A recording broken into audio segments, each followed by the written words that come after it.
It's Friday, May 29th, 2026.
Let's start off by reminding everyone, if you'd like to support our show, you can go to supportourshow.com and utilize one of the donation options available that best suits your lifestyle and needs.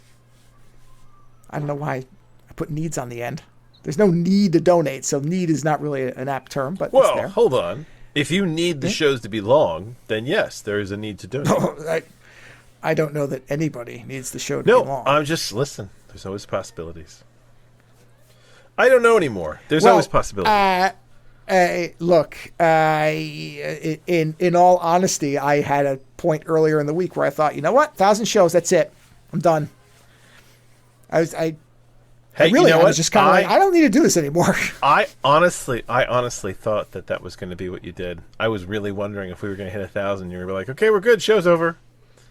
I'm kind of at that point, to be honest. Not because I don't enjoy it, but I just think, you know, I listen to other shows, and it's sort of depressing how some of them have gotten. Where I was listening to one, and I won't name it. I won't be specific about names or anything like that. I'm not trying to be that person, but I was listening to the number of people that were on this show.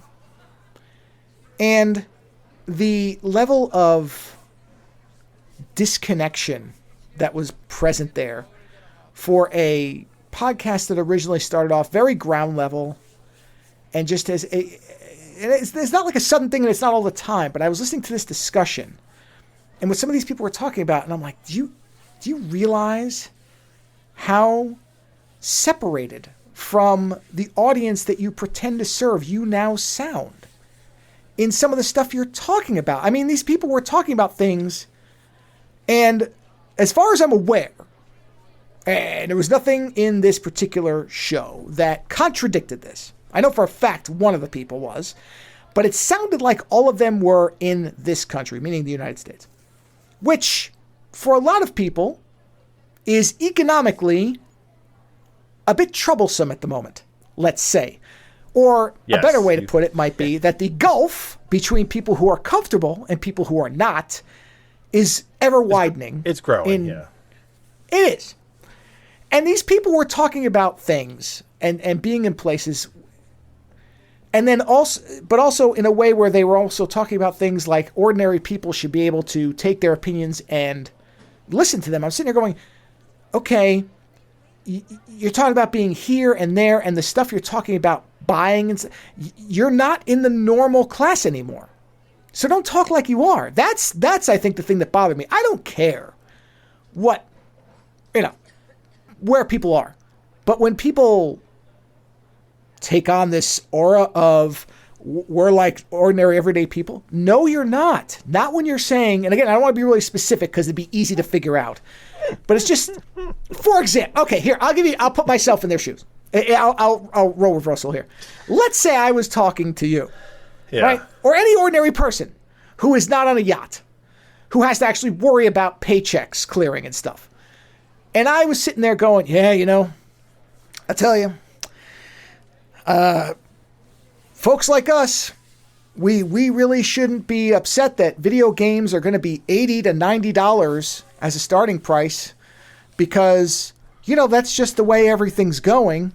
And, I know it's tough sometimes, but when I'm out at sea and one of my bosuns comes up to me and in the middle of my pate course says, would you like to pre-order GTA 6? It's probably going to be $90. I have to think about it for a second, too. And when we pull into port in the Caribbean island of Richistan or whatever, I have to give it a thought and talk to myself in the mirror and can I afford it? It's like, okay, wait a minute, all stop. Right, Listen. Yeah. First off, let's establish the fact that everybody is weird and has their own weird interests. That's number one, right? Sure. You always got to put that in your pocket. You and I have our own weird interests. I have a predilection for hats. You have a predilection for statues more than me, but we both have statues for that matter. And you and I have talked many times about how there are things that we cannot, even if we had the money, we wouldn't be able to buy them because we couldn't rationalize spending the money. Yeah, so sure. For me, the Weta ray guns, I loved those things. Oh, God, I still love those things. And every time I see a picture of them, I'm like, I should have bought one. But I never did. Because at the time, it just was a gross, impractical use of funds for myself. You know what I mean? And that's the thing, is that you get into these different stages of life where, like, different amounts become possible or not possible, right? So, like, you and I now in our 40s have more spending power than we had when we were in our 20s, right? But everybody has their interests. And the thing is, when something becomes your interest, it becomes a focal point, the financial element that you will spend on it is different than other people, right? So, if I've spent a lot of money over the years on fitness equipment, but I am a fitness, like, I'm not saying I'm a fitness person is weird. Fitness is my hobby. There you go. That's the best way to put it. Gotta be careful. I don't want them to think that I'm some kind of weird fitness influencer. Because I'm not. Today, Chunky Guy shows you how to get ripped. That would be a great YouTube channel, wouldn't it? Just act like all these, like, really swole fitness people, but then, like, just show up with, like, your little bit of a tummy and just be like, oh, we're gonna get fat fit today, guys. Come on. Anyway, but I like fitness equipment. You would never spend the money I spend on fitness equipment. Ever. Because that's not your thing. And I try, I don't listen to podcasts like you do, but when I hear people talk about things on any level, like, their material interests and whatnot, I always try to work on the fact that everybody has these different focal points, right? So, are there people who are going to buy GTA 6 no matter how much it costs? Yes, there are. Are there people... This is the same as people who will wait overnight at a mall to get a fucking Swatch watch, and when the store doesn't open fast enough, will riot and get tear-gassed by police over a Swatch watch. Right? Listen, I also didn't wait online for the Harry Potter books when they were coming out, like some people. It's that kind of thing, is that different people have these different levels of interest and fandom, and, I am not those people. I know I'm not those people, but I accept the fact that there are people like that. And there are people who, want to listen to, shall we call it, rich people wax about being rich because they feel like they're going to learn something that's going to help them be rich. Maybe, possibly, I don't know. Isn't that the world of influencers? You want to be cool, you want to be this, you want to be that? See what I do. And then you want to do it. I mean, the travel influencers. Look where I am. It's amazing. You should be here. I mean, do you ever see those videos where they show you what places actually look like on the other side of the camera? Right, because the travel influencers always make it look like they're there alone. They're like, this is an amazing place, you should go. But there's like 1,000 people behind the camera waiting to take their own photo. So a lot of this visual reality, this podcast reality. It's people putting on a lot of airs. It's people wanting to be cool. It's people wanting to sell a product, and listen, I will say this for this show or whatever it is that we have never been about selling anything. We've never been about telling you how to live, other than don't be a hateful fucktard. I think, honestly, if there's any message to this show, it would be don't be a hateful fucktard, right? But you can't really monetize that. And really, this show, to me, has always just been you and I touching base. And it's recorded. But at the end of the day, it's to you and I touching base. If anything, I've learned a lot about discussion and conversation and debate. Like, I've learned a lot about how to go back and forth and examining topics by doing this show. This show has been a fantastic education for me. But at the end of the day, yeah, we're not selling a lifestyle. We're not telling people what to do outside of don't be a horrible fucktard.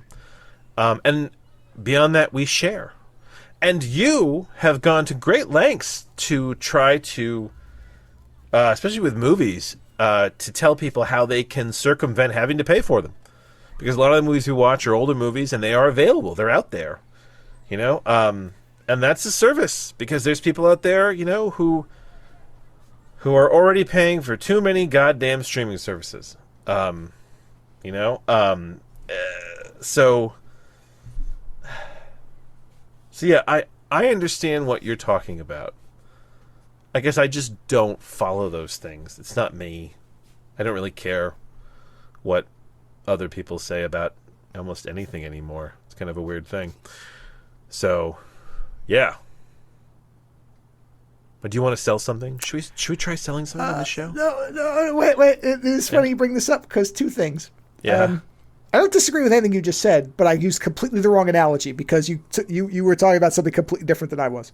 Oh, okay. I'll just be specific about what I was. No. You are correct in everything you said, and I agree. What I was masking with GTA 5 was the attitude that people should have towards AI. And these individuals were saying that basically that if you're not on board with it, you're going to get left behind thing. Did you see the thing completely? What? Go. As well, Starbucks. Did you see the thing about Starbucks rolling back AI? Oh yeah. Yes. That there's many of these companies are rolling this stuff back because it doesn't work right. No, and there was an article and unfortunately, I have some fantastic people I know on Discord who send me these great articles that greatly quell that are the counterpoint to what the media narrative is on this stuff, where companies like Microsoft have realized that this stuff is more expensive to use than to pay their employees. Because... Oh my God, yeah. Okay, see, I can't actually talk about this. No, you can't, but I can. But no, I'm going to just say this in a very general way. I know of a company that is trying to use AI to make some videos and are well into the project and only now coming to realize the scale of it and how many more people that they need. Yeah. And that's the general thing that seems to be going on, is that a lot of this stuff was sold as one man will be able to do all of it. And you're like, yeah, okay, one man and his fucking team of 40 people, like. Also, all those proclaimants about you can do anything, none of them talked about the fact that none of this stuff is unlimited. That the tokens that are being used and what the actual costs are, and the fact that you will be stopped if you are using too much. They will tell you you've got to cool it. Yeah. People are getting these things that are just saying you cannot use this anymore because you're using it too much. None of that was ever set up front, and that's where a lot of this problem is coming now. That's where they're desperately trying to build even bigger and bigger and bigger data centers, and you're like, yeah, but even if they and this is again something that nobody is well, I shouldn't say nobody. People who are actually paying attention know this. But when these companies are talking about all this stuff, even if every data center, every one that they wanted was approved and was completely supported in every community that they ever suggested, those things aren't going to be built for years. Not for a while, yeah. Yeah, and yet, the one in Utah is the size the of costs are just building up, and they're it's not going to stop. So yeah, that's what I mean. So that's what it was. That's the GTA thing.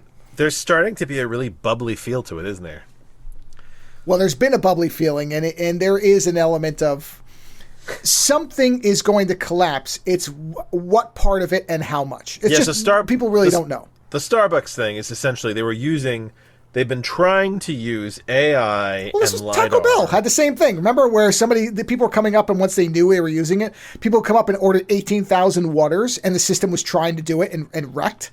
Oh my God. Oh yeah. Because people, this is the other thing, is I love these students that are booing all the CEOs and everything. That's great, because these people understand what's going on. They're not so stupid as people thought. They were trying to use it to keep track of inventory. So they were trying to use a LiDAR system with the AI, and what they discovered was that the AI just can't actually make sense of the stuff that's there, and just kept counting everything wrong. And they finally got to a point where they're like, we got to roll this back. A lot of the people actually involved in this stuff said, yeah, that's not what it's good at. It doesn't count well. That's not what it's meant to do. But it does everything. It'll do everything for you. That's what it does. Again, it does everything. To some degree. Yeah. Say Starbucks as an example. Yeah. Not that I'm the friend of any large company, but to be objectively fair about it. Yeah. No doubt. Because, here's a thing that anybody who works in any type of large organization will understand, especially if there are CEOs and CTOs involved. Bigwig goes to conference for the week, comes back, says, talk to somebody who says they're using this thing and it's the hottest new thing and it's going to solve all our problems. I hear this thing's amazing. They just do it. Yeah. So I'm sure what happened in Starbucks' case or whoever is they had a meeting with somebody from one of these companies, whoever it was that supplied it, and they were like, oh yeah, this can absolutely do you think that it's a good job for somebody to have to count all the cups? They don't want to do that. They could be doing other things. Our thing can do it for you, and we'll give you a break because you're getting in on the ground floor. And that's what happened. And these people were full of shit. Out of curiosity, how does this tie back to the podcasting you were talking about, where they were talking about, Well, because they were cruising this wave of, hey, you better just get on board and get good at using this stuff or you're going to be left behind. And, talking to what they're, as if they were ordinary people and they're trying to help out. But then they're talking about going to countries where it is not cheap to go and staying in hotels that are not cheap to stay in, but they're trying to help you out as the common person. I'm like, listen, you can't do that. I think the best advice I heard recently, I can't remember where I heard it, was essentially the idea that if you're looking for a job, right? Like you're younger and you're looking for a kind of direction to go with work, get into jobs that the AI bullshittery can't touch right now. Healthcare. Listen. You're gonna need nurses. You're gonna need waiters. You're gonna need plumbers. You're gonna need. The one bulletproof thing is going to be healthcare because people ain't going to stop dying anytime soon. I don't care how many blood boys they consume. All these jobs, these are jobs that require someone to do something. You're not going to fucking be able to boop, beep, boop, boop, boop, and make the computer fix your toilet. Of course. Right? These are all jobs that require human beings and are part of our everyday life. And, I mean, I remember the weird thing when I was living in Vermont is that I think there was a weird number where they were like, there's only 500 plumbers in the whole state because it's not a sexy job that anybody wants to do. I believe that, yeah. And this is the other part of the problem is that nobody wants to, everybody, a lot of the youths, right, want to grow up to be sexy I mean, sexy sort okay, of. all right. I'm going to stop you right there. That is not true. Okay. That they said the same thing about us. I'm telling you. Yeah, that's your kid. I'm telling you, it's not everybody. I work with a lot of kids. They're not like that. Nothing is everybody, but a lot of the kids want to be some kind of weird you influencer job or some shit like that, and they don't seem to understand that it doesn't become what they think it is. I work with a larger pool of youth than you do, incredibly. And I'm telling you, it ain't like that. I'm not saying nobody's like that, but it ain't the majority. Wait, you and I, they are smarter than people give deal credit. with a different age bracket. You are dealing with college kids, right? I'm dealing with high school and college. Interesting. Well, I guess I'm dealing with the low end of high school then.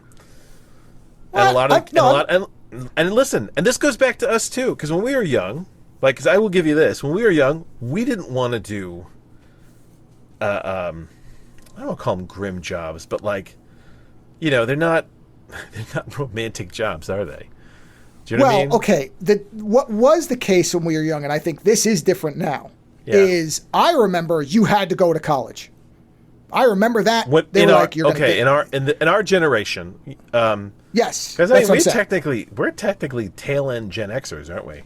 Yeah, we're at the end of Gen X. And yes, it was always, I remember everybody saying you have to get good grades in high school and you got to go to college. Yeah, exactly. That's not the case anymore. No. And now there's a better understanding. And I've said that to my kids already, where I'm like, hey, listen, you don't need to go to college if that's not the direction you want to go. College is not the only thing you can do. There's a whole world of possibilities. And that's the other thing, too, is that there's so many places you can end up in this world. And the idea that there's only one way for you to go, like, oh, you got to get on top of AI. Guys, it's a big world out there. You don't know where you're going to end up. You can end up a number of places. You know what? If you end up teaching English in, like, I don't know, I was going to say English in China, I don't think it fucking matters.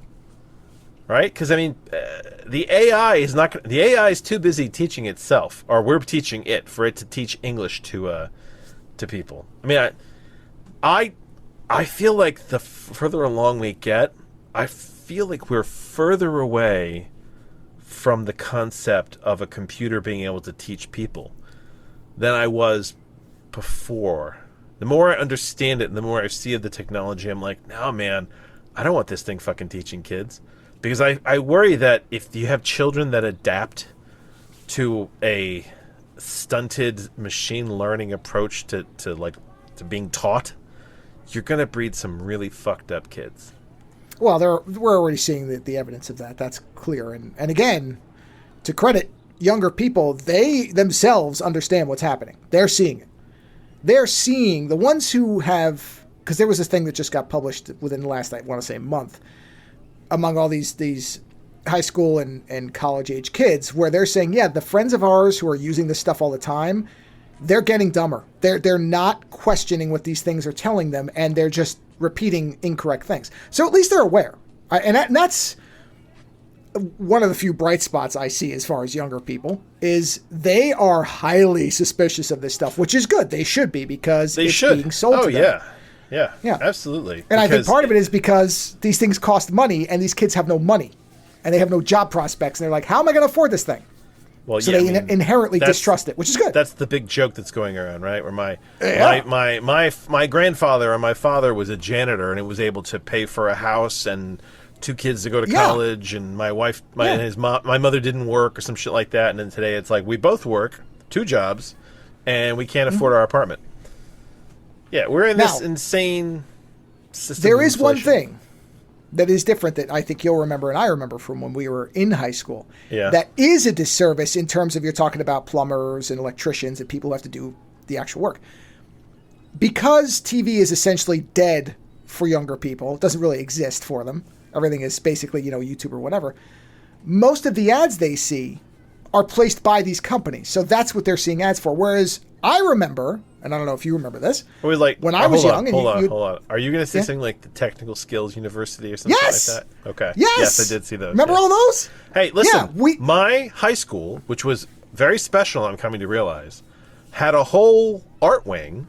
And in that art wing, there were specific skills that they were teaching. So there was a mini garage where they were teaching kids how to work with engines. Yeah, I mean, I had one of those. They we had a car. woodworking. We had half a car. Yeah. Half No, a car that no. we could You fuck could with. bring the cool thing. You could bring your own car in and work on it. There was an incident at our high school, so they were like, nobody can bring their car. Yeah. I think somebody's wheel fell off or some shit when they jumped off. They had. So they were like, these kids ain't smart enough for that, which, yeah, we weren't. They had a photography studio that worked with the local paper so that kids were learning not just art photography, but like journalism photography. Mrs. Myers is where I first used Photoshop in her mixed media class. They had a TV studio where they taught kids editing and like how to use camera and TV production. They had a wood, and they had a wood. I mean, every school had a woodworking studio of sorts. Of course, everybody had a woodworking studio. I took home ec and learned how to cook. There you go. Yeah, I mean, and they had a school work program where certain number of your classes would basically be you going to it was like a paper mill service. It wasn't a paper mill, but it was like people who did printing for companies. Kind of a glorified internship that got you credits. Yes, got you work skills. Mm-hmm. Yeah, we had something like that was optional. I remember I didn't do it, but I remember we had it. And none of it's sexy, but it was all work, you know? Yeah. Like, but my point was, I worked in the library archive. What's that? Yeah, but you would see these television things so that if you weren't the best student, you didn't feel like you had no options. It was be like, hey, man, you can make money if you're an electrician. Here's a technical school where you can learn a trade. And I remember seeing those ads all the time. But that was because with TV, you didn't have an option not to have ads. You know who one of the coolest motherfuckers is that in my life at this point? The guy who fixes the HVAC unit. That guy shows up and he's like real nice, and we're so happy to see him because you usually call him when things go wrong. And he shows up and he's like, I'll get this figured out in a second. And usually it's something like ridiculous that we just, hey, listen, the HVAC outfit out here and the plumbing outfit out here, they love us because I tip, which apparently in California is something nobody else fucking does. And I give these guys good tips when they show up, so they know me. But that's the thing. So you've got a lot of tech people who have this kind of tech vision of the future, and they're like, oh, these are the things you're going to have to do if you want to be a part of this tech future. But at the end of the day, you still got to keep these cars running. You still got to keep the heat going. You can't just automate everything. We aren't advanced enough. You know what? Forget the rest of the world. Let's just talk about the United States. The United States is not advanced enough to utilize all these technologies. We've got parts of the country that are still using. They're still using wooden public plumbing, where the plumbing is so old that there's still like wooden units. The technology is not. Our technology is not a consistent smear across the country. It's lumpy. You got areas of buildup, and then areas where there's very little butter, and you're kind of scraping it across. There's still parts of this country where you don't get service, internet or cell phone. So it's. But that's what I'm saying is because now you can either not have ads, or the ads are paid for by the companies selling this stuff. For the most part, they don't see any of that. So younger people are not necessarily aware. And certainly colleges aren't telling them, hey, you don't have to come here. You could go learn a trade. I've never met one college recruiter who said that. But that's what I'm getting at is there is less awareness of it. And what instead they see, and so they think is to some degree, the only viable option if they can't afford college is the influencer route because anybody can do it with a phone, right? So it's partially a byproduct of the fact that they don't know what all their options are because they don't see them. Influencing, pornography, prostitution, Right. Yeah. Whereas anyone can have an I OnlyFans distinctly account. remember those commercials, the same ones you do, and I went, oh, okay, well, if the art school thing doesn't work out. When you are in your high-tech tower in California somewhere, and that's the world that you live in, then it makes perfect sense to you. Whereas if you're living, if you're out in the middle of nowhere, looking at the jobs that are important to people in the area,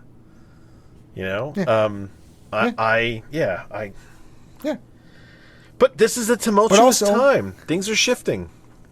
Technology is getting normalized in some places. I mean, we are... I shouldn't say that. It's a stupid phrase. We're always living in tumultuous times. Everything's always evolving. There's always new technology. There's always resistance. But there are moments in history that have disruptive events. Yeah. So I would say that the last one for us was really probably the internet, and now it's the AI thing. So in between that, yes, there was tumult, of course, but it wasn't where you were looking at what was being and I'll considered to be a huge shift. What's weird is I think there's an education gap with all this AI stuff as well. No. What I mean is there are educated people. There are people who utilize machine learning to help them find answers more quickly and do the things that they want to do, right? Then there are people who are utilizing AI in an attempt to not have to think, to not have to do work. And the gap between those people grows wider daily as well. Yeah. Because I don't mind, like you were talking about how like there's the Google AI function now where like you can't search anything on Google, right? Yeah. And to some degree, you know what? I don't like that when I'm looking for a website. But if I'm just asking a question, like, how fast did a World War II Jeep go in 1945? I don't mind the AI giving me an answer because I then corroborate it, right? I check it, and then I check that with one other. Like I get the answer, and I check it in another one location, and then I'm like, okay, I'm going to utilize this. I mean, usually I'm utilizing it for like writing, so it's not like life or death, or I'm answering a question for my kid, right? I don't mind that use. I don't mind having an encyclopedia, right? But that's the way I use it. I treat it like a source that needs to be corroborated, and then you move on with your day. I'm also not going to ask it health advice. I have other places to research for that. And I'm a researcher. Sure. There's that as well, too. I come from the world of look it up, find sources, corroborate the sources. You never go to one place for an answer.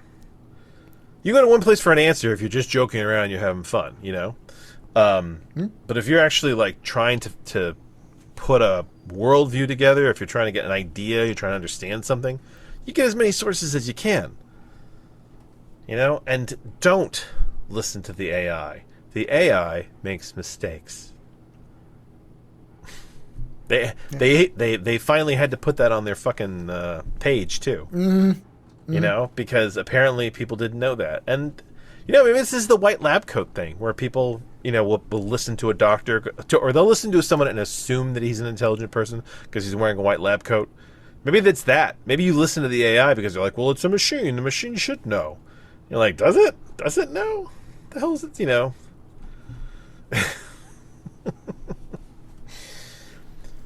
Now, speaking of selling things. Yeah. Are we going to sell something now? No.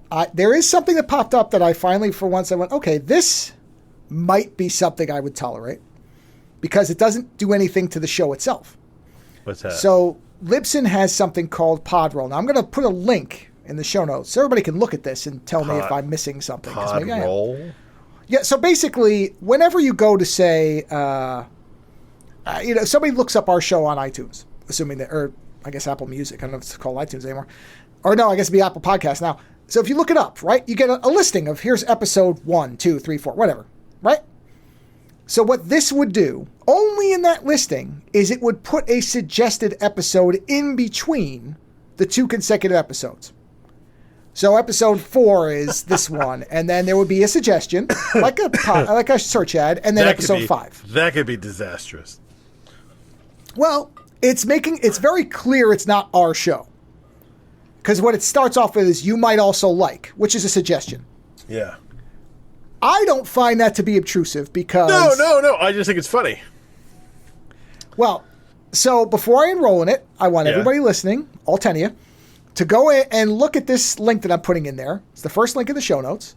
Read what it is. Make sure I'm not misunderstanding this, because that's all it looks like to me. And I don't think anybody would care. But I also know that, speaking of my education, my reading comprehension isn't always sharp as a knife. So I might be missing something in there that I'm not, I mean, I'll send it to you too, and you can look at it. But it looks fairly innocuous to me, and it wouldn't put anything into the actual show audio, so it wouldn't interrupt us. Whereas almost every other thing would, which I don't like. I just sent it to you in the Zoom chat so you can look at it. But it wouldn't do anything to the actual show. So the show would still be the same, and it would just be in the listing. But I don't really care. I doubt we'll get that much anything from it, but it seems like the most innocuous of all the options available. Yeah, and I do like the fact that it doesn't interfere. It's listed as bonus, and then it says you might also like, and then... Yeah. So whatever. That I would actually consider. It's the first one I've looked at where I'm like, oh, I would consider that because it doesn't affect the actual audio at all. Well, you know what? Listen, and I don't have to sell anything I don't want. We should probably ask the main question. The question that we've been kind of rolling around but not asking outright, which is, should there be any more shows? I don't know. Should we just stop? I mean, you and I are just going to keep. I mean, we probably won't. Even if we don't record, you and I are still going to talk a lot of shit. Oh yeah, of course. That's why I don't really care. Yeah. But it's the question of, does anybody want it anymore? Like, we've hit 1,000. Should we keep going? Right. So that's the question. If you've got an interest, if you care, I guess email the show. Sure, there's that. And the other thing is, I do feel like we are one age verification or content moderation law away from me going, nope, that's it. Oh, so that could happen anytime. No, I'm aware of that. Just so everybody knows. If a law is passed that says the atom bomb, you have the atom bomb of Joe has been geared up and is preparing to go off. Yeah, it is. Yeah, because that's the thing is if they say it's like the doomsday that even clock. Swearing is something where you have to have your audience age verified, then you know what my next statement is. Well, I'm a mushroom cloud laying motherfucker. I'll nuke the whole show right out of existence, and I don't care. I don't care at all. You know, I did 1,000 episodes more than I ever expected to. I'm good. And I don't know how much anybody cares anyway. So I care. As you said, you and I will still be playing. Oh yeah, but you and I are still, like you said, you and I will just be doing an offline version of the show all the time. We'll probably still watch. I'd probably tell my wife that we were still recording, and we just still watch. I mean the movie stuff. That's not gonna. I mean, we're not even recording that anymore. We're still doing it. So who gives a shit? That doesn't matter. Yeah, that doesn't matter. But that's what I'm saying. Is I feel like that's just around the corner. I don't know. It's going to be this year. But that's why I asked the question, because the other piece of this puzzle is whether people even want it. I mean, we're here doing our thing, but do people want it? And if you want it, then you know what? Let us know. Let us know if it matters. Let us know if you want us to keep going, because we've gotten this far. I mean, it's good practice for me from audio editing, so I don't mind that because it keeps it keeps my kind of editing skills going. So I don't mind it as speaking of having some kind of ability that AI could, in theory, do. You know what? I'm actually gonna cite the podcast. The thing I work the work of writing that I'm working on right now, which is just like. Streaming out pretty hard. I haven't been this creative in a long time. There's a phrase. It's streaming out pretty hard. Well, it is. I mean, with writing, people hit blocks, right?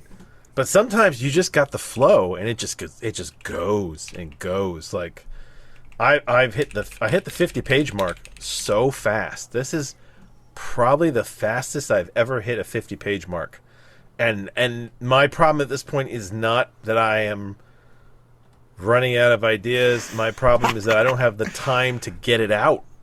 But I actually decided that this time when I attempt to get it published, because my wife asked me if I was gonna, and I was like, you know what, I am, because financially we could always use the help. I think I'm going to cite the podcast. I'm going to say, hey, I have a social media platform. I have a 1,000+ podcasts, and we'll see if that helps. I'm happy to hear that it's streaming out of you. Hey, listen, you know exactly what I'm talking about. I never had a sound effect like that. Splat? Ready. Yeah. I mean, a good... Ooh, wait. Wait. Oh, that's a good one. Hold on. Oh, hold on. See, this is the value of the show. Where's that one? This is a good one. I don't know why I never looked these up before. There's so many of them, and they're really good. Hold on, let me turn it down so it doesn't blow your ears out. Oh, that sounds like falling out of a building. That's like, what's your name falling out of the building in Dread? Oh, yeah. I thought I had a person screaming as they fell. Do I not have that? Hold on. Really? I thought I had a person falling. I have audience laughter, audience applause. I thought I had a person falling somewhere. Hold on. I do. Oh, I've never played these before? I know I've played these before. Here. Yeah, see? Oh, it's very digital. Hilarious. It's like Transformers laughing. Well, I mean, it's not on my end, so it's probably because it's going through. It's... Oh, you don't... Do you have your noise cancellation shit on or whatever? Not that it matters. No. Here, some applause for you. There you go. That's a good great. applause. Yeah, thanks everybody. That's great. I thought I had a person thank falling. you to the I thought I had a really studio good audience. person falling. I really don't have a person falling? That's really surprising to me. Huh. I'm gonna have to find one. Really? I don't have a person falling? Gee, I'm sorry everyone. This is pathetic. How the fuck do I not have a fuck's sake. No, I have to rectify this now. Rectify it? I barely knewify it. Person fall. I could have sworn I played a person falling on this thing before. Unless I lost the effect somewhere. Rectum. Let me see. Nearly Person killed falling on floor, person knocked down, thump, sound effect, scream, thump, groan. No, I just need a person... Oh, you know why? Person screaming as they fall. Screaming man falling down. Hold on. Oh, shit. That's good. Hold on. That's good. Yep. I sound like the TV monsters from the mother. Yep. Okay, here we go. I gotta get that fucking sound effect. I need those guys. All right, here we go. Let's see if I can get this correct.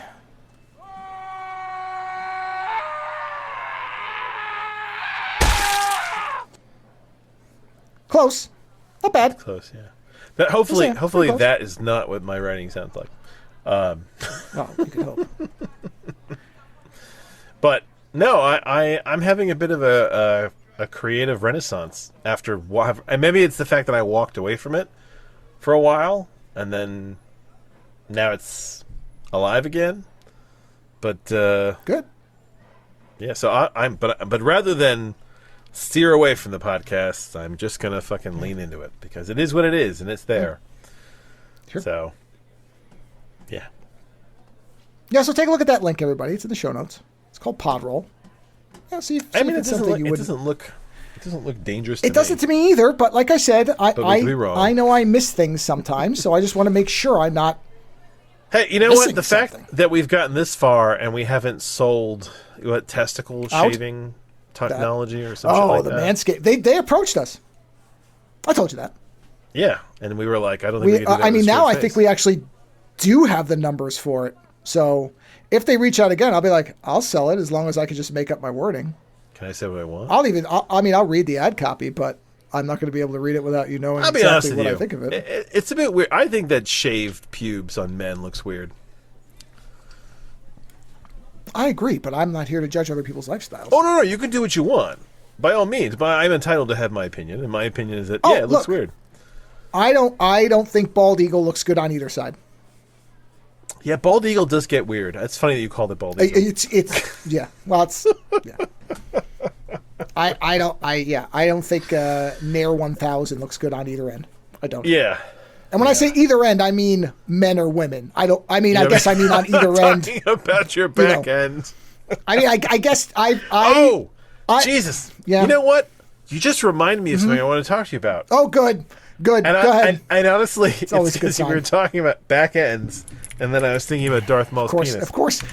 How could we avoid it, everybody? You knew that. Would episode at 1000 be any different? No, of course not. Here we are. No. So I saw the weirdest fucking thing, and I wasn't sure that. And this is a bridge between Darth Maul and AI. So, Jesus. Okay. You know You know the end sequence for Darth Maul, where he fights Obi-Wan, right? Yeah, in Clone Wars or whatever. In Clone Wars, right? Yeah. Now, and for anyone who hasn't seen it, it's even if you don't watch the animated series, it is worth watching the sequence because it is a. Oh, it's very good. It's very well done good. way for the two of them to end, right? Somebody, oh God, oh here it is. I found it. Somebody took that sequence from the show, and they ran it through some goddamn system, and they made it all look like Real. it was live action, right? Sure. And the thing is, there's a lot of footage of Ray Park, and there's a lot of footage of Alec Guinness. Oh, God. Okay. Yeah. But the thing is, like, I watched it, and the dialogue is off, and it is floaty, right?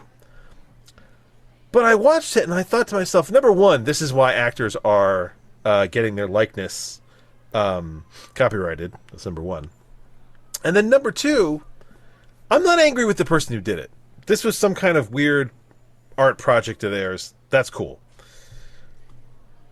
But is this kind of like a future that we're looking at where all these cartoons can just get, turned into live action?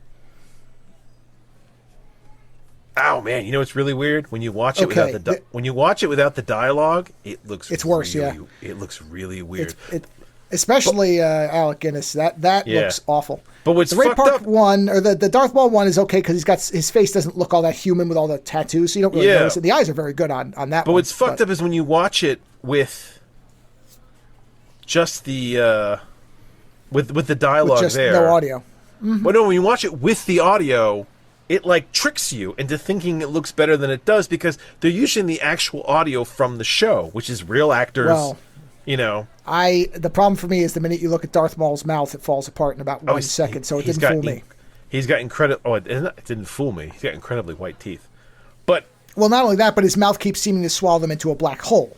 It doesn't even seem that good. But it's the strangest thing to see it. I did not expect this to like suddenly pop up on my feed. Right. Well, okay. So your thing about what does the future look like? I'm going to tell you something because I actually did. Yeah. A 5 about this. And I don't remember if I named the person because I was really, really pissed off about it because I felt like it was a huge stab in the back from one creator to others. But whatever, I won't name them in case I didn't. There was a person who is a very large name within the video game creative space. That will give a hint to anybody who may have already seen the video. And this person was talking about AI in creative works. Yeah. And at first, what this person was saying wasn't completely nuts. They were talking about the fact that it would be utilized to get rid of tedious tasks like generating grass, which, I doubt many people like making grass. Stuff like that, rocks, background stuff. There are probably some, but most probably find that to be very tedious work. What did Sniper Elite use? They used something that helped them perpetuate. They did photogrammetry. They took photos and they digitized it. So in theory, this would do that. They would take the photos or find the photos and and that's what they're doing. So to that part, I had no issue with. But then they were talking about, let's say that there was a sitcom that you wanted to change the characters for and make the person who was a plumber into an electrician, to use our trade examples. You could just do it. And you know what? If the show ended too soon and you wanted more episodes, you could just tell it to do it. And I'm sitting there going, do you understand what you are talking about? Okay, that's the death of everything. Okay, that's weird. Yeah, this person was talking about it like it was the greatest thing that you could customize everything, and I'm sitting here going, I know, but you know what? That is a vision of the universe that is very consumer based, which is to say, hey, now you can make as much of this fast food that you want, and you can just shove it down.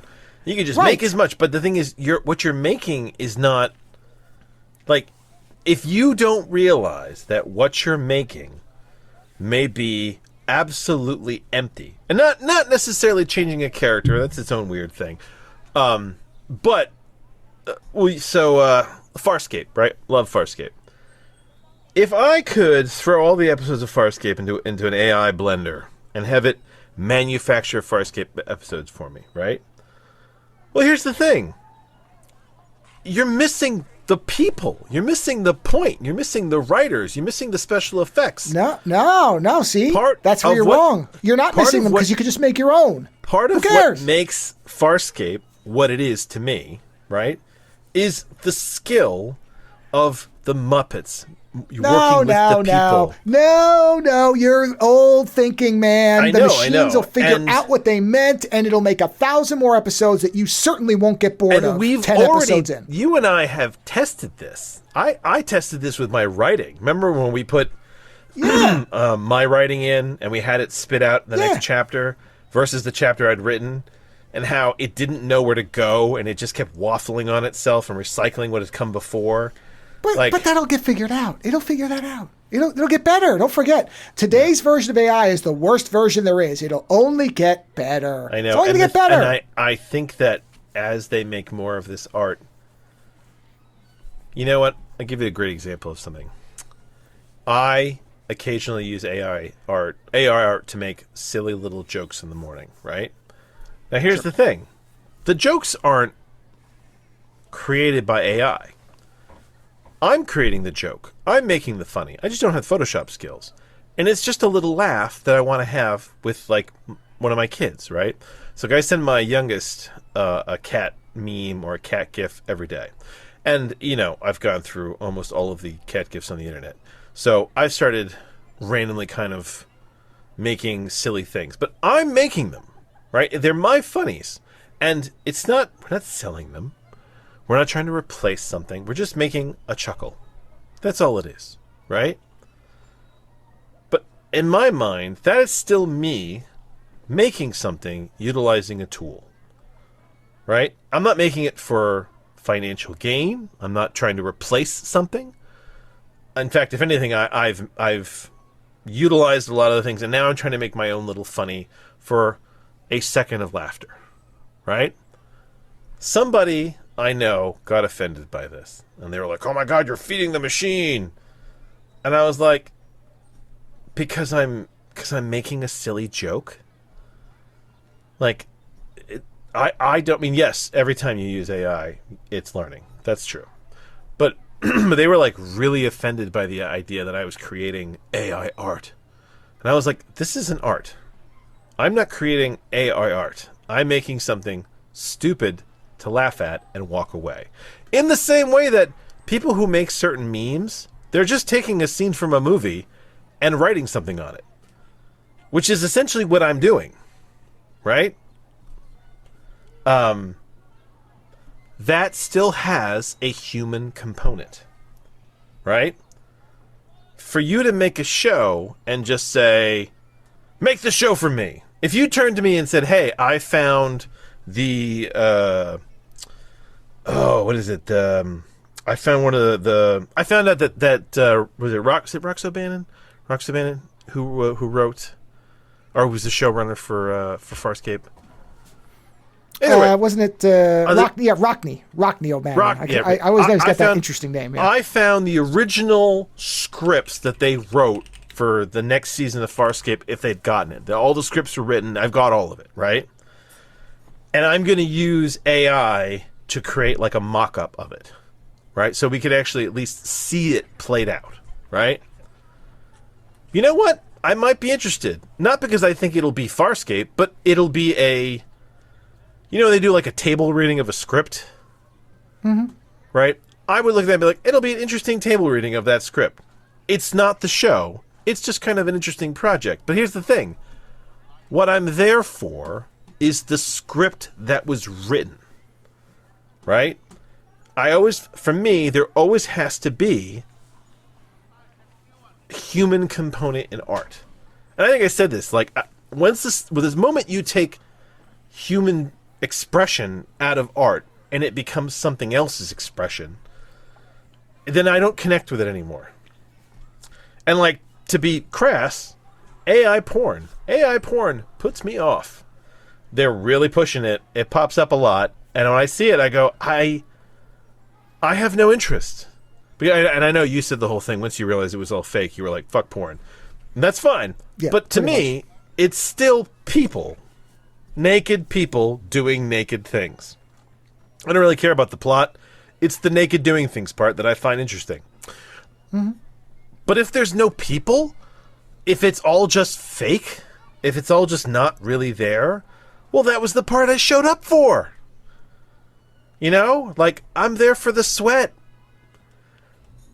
And maybe that's, you know what? Maybe that's my tagline for all of this AI stuff, which is, I'm there for the sweat. And if there's no sweat, then I'm not connected to it. So, I don't want an AI to just fire, you know, the what do you call it? Not easy cheese. What do they call it? The squeeze cheese whiz? Squeeze cheese? Whiz? Yeah, cheese whiz. I don't want the cheese whiz of Farscape fired into my mouth at high speed because I couldn't come to terms that a show ended. Come to terms with your consumerism. Accept the fact that things end. People end. Shows end. They don't need to go on forever. Batman has to die, so does Wolverine. Let's move on. We have to. Oh, boy. Oh. Well, I agree. Come to terms.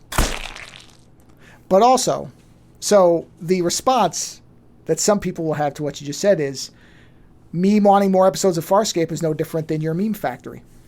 They're going to say that. And to a degree, they're correct. I understand that that's what they'll say. Yeah. And they're right, because they could say, I want another season of Farscape where Crichton rescues Dargo at the last minute, and they go off and they find Chiana, and they all have a happy ending. Well, that person has contributed a human element. They didn't write anything, but they came up with the idea. You know, they are correct. Yes, and they are creating a headcanon for themselves. But you know what? Now you're getting into a different element here, because there is now a human element. There is a human desire. But I don't think that the AI... But it doesn't even have to be that intricate. But I don't think the AI is going to be able to properly produce for them. And I know this version of AI is the least important version compared to what's going on in the future. The thing, though, is you have to think of it from this angle. Think of it from this angle, right? Let's say somebody watches Cowboy Bebop and they don't like that Spike died. And they say, you know what? I want you to create 2 more episodes where Spike lives, and he gets Julia, and they live happy ever after. What gets produced for that person will probably be fine. But then, what's the point of anybody creating anything? Okay, just make it up all yourself. So something like this has occurred before. Yeah. In a weird fan way. fiction is that. No, I know that. But, okay, so there was a period in history where critics could tell you what art was, right? It was a pretty long span of history where critics told you what was real art and what was shit. And they had a lot of sway. And they had a lot of sway at what got painted, what got published, what got sold, what got put in theaters, what got put in art galleries, and what got buried. Right?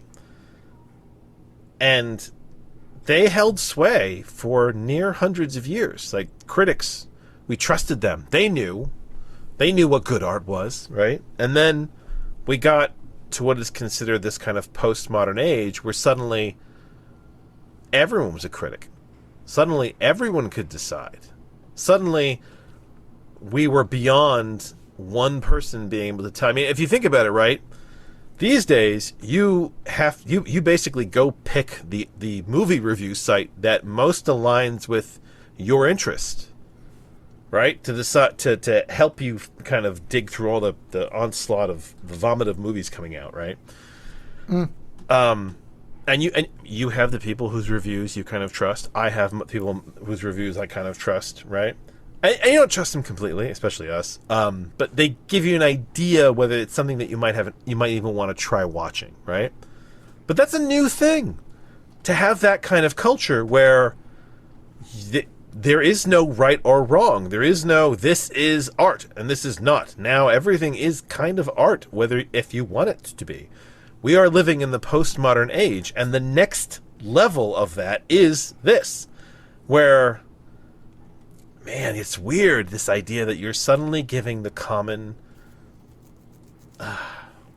idiot the ability to basically just make themselves the entire season of a show. And the question is, where then does the culture go? What then happens? It becomes homogenized. That's what happens. Well, it does. Well, it doesn't. It doesn't. See, let's for a moment. Yeah. We need to get into God Bob territory here for a minute, right? Sure. So let's try to ignore our own issues and fears of this technology. Yeah. A future where anybody can just pick up a narrative that they like, or a show, or an art, and they can expand it for themselves. Now, here's the thing. I don't know if it's going to get homogenized, because it might actually instigate intense variety, right? Because then it becomes a matter of, it's like a remix. It's like you're remixing everything. You know, so it's like, imagine if you were somebody who did remixes in high school, and you gave people, your version of, you know what? Actually, here's a great example. Was it New Horizons? What was that site that they had their theme music was Liquid Hand? The handbag fucking techno song that you mean remixed. Newgrounds. Yeah. So there was a Newgrounds song that they used, and the song was called "The Endless Handbag," and it had a really long wind up, and it annoyed Joe and myself. And Joe remixed it and cut that out and made a tighter version of it. And that's the version that I still listen to this day. It came up in my car the other day, and my son actually asked me, "What is the Liquid Joe remix?" And I said, "Oh," and I told him the story, right? Well, that's a minor level of this. And there is this very slim possibility that you go into this future where suddenly everybody just starts remixing everything for themselves. Now, I'm not talking at all about what the corporations are doing and what the governments are doing with it, which is its own kind of fucking crapshoot, right? But on a nerdy individual level, right? I don't think it's going to breed homogeny. I think it could possibly breed like some intense fucking nuttery. And what's fascinating is when somebody has the AI spit out a version of, I don't know, Star Wars Rebels, where they're all naked cross-dressers with giant heads, everything gets modded pretty much at this point. And then suddenly that becomes the version that people like to watch, right? To go forward into that future, it's almost like no culture matters, all culture matters. It's like this weird explosion. And if anything, I think it'll make it even harder for companies to tell you what is and isn't art. Like, come see our, will you show up for Amazon's, or who did it was Netflix, for Netflix new season of Stranger Things, where they're all old? Or will you just watch your version that you had remixed or something like that, that you changed or you did, and I'm not saying it's a good thing, but as a thought experiment, it is kind of a weird, fascinating vision of the future where young people take all this media and just start making what they want for themselves. It feels very cyberpunk in a weird way. It feels very Panther modern. You see it? No. I think there's one critical problem with what you're talking about, because well, tell me by all means. In a completely open system, I agree, where there were no barriers to what because here's the way that most people think this is going to break down, who seem intelligent about this stuff, because I talk to a wide variety of people who see different aspects of this. And there's really two ways that these models will go.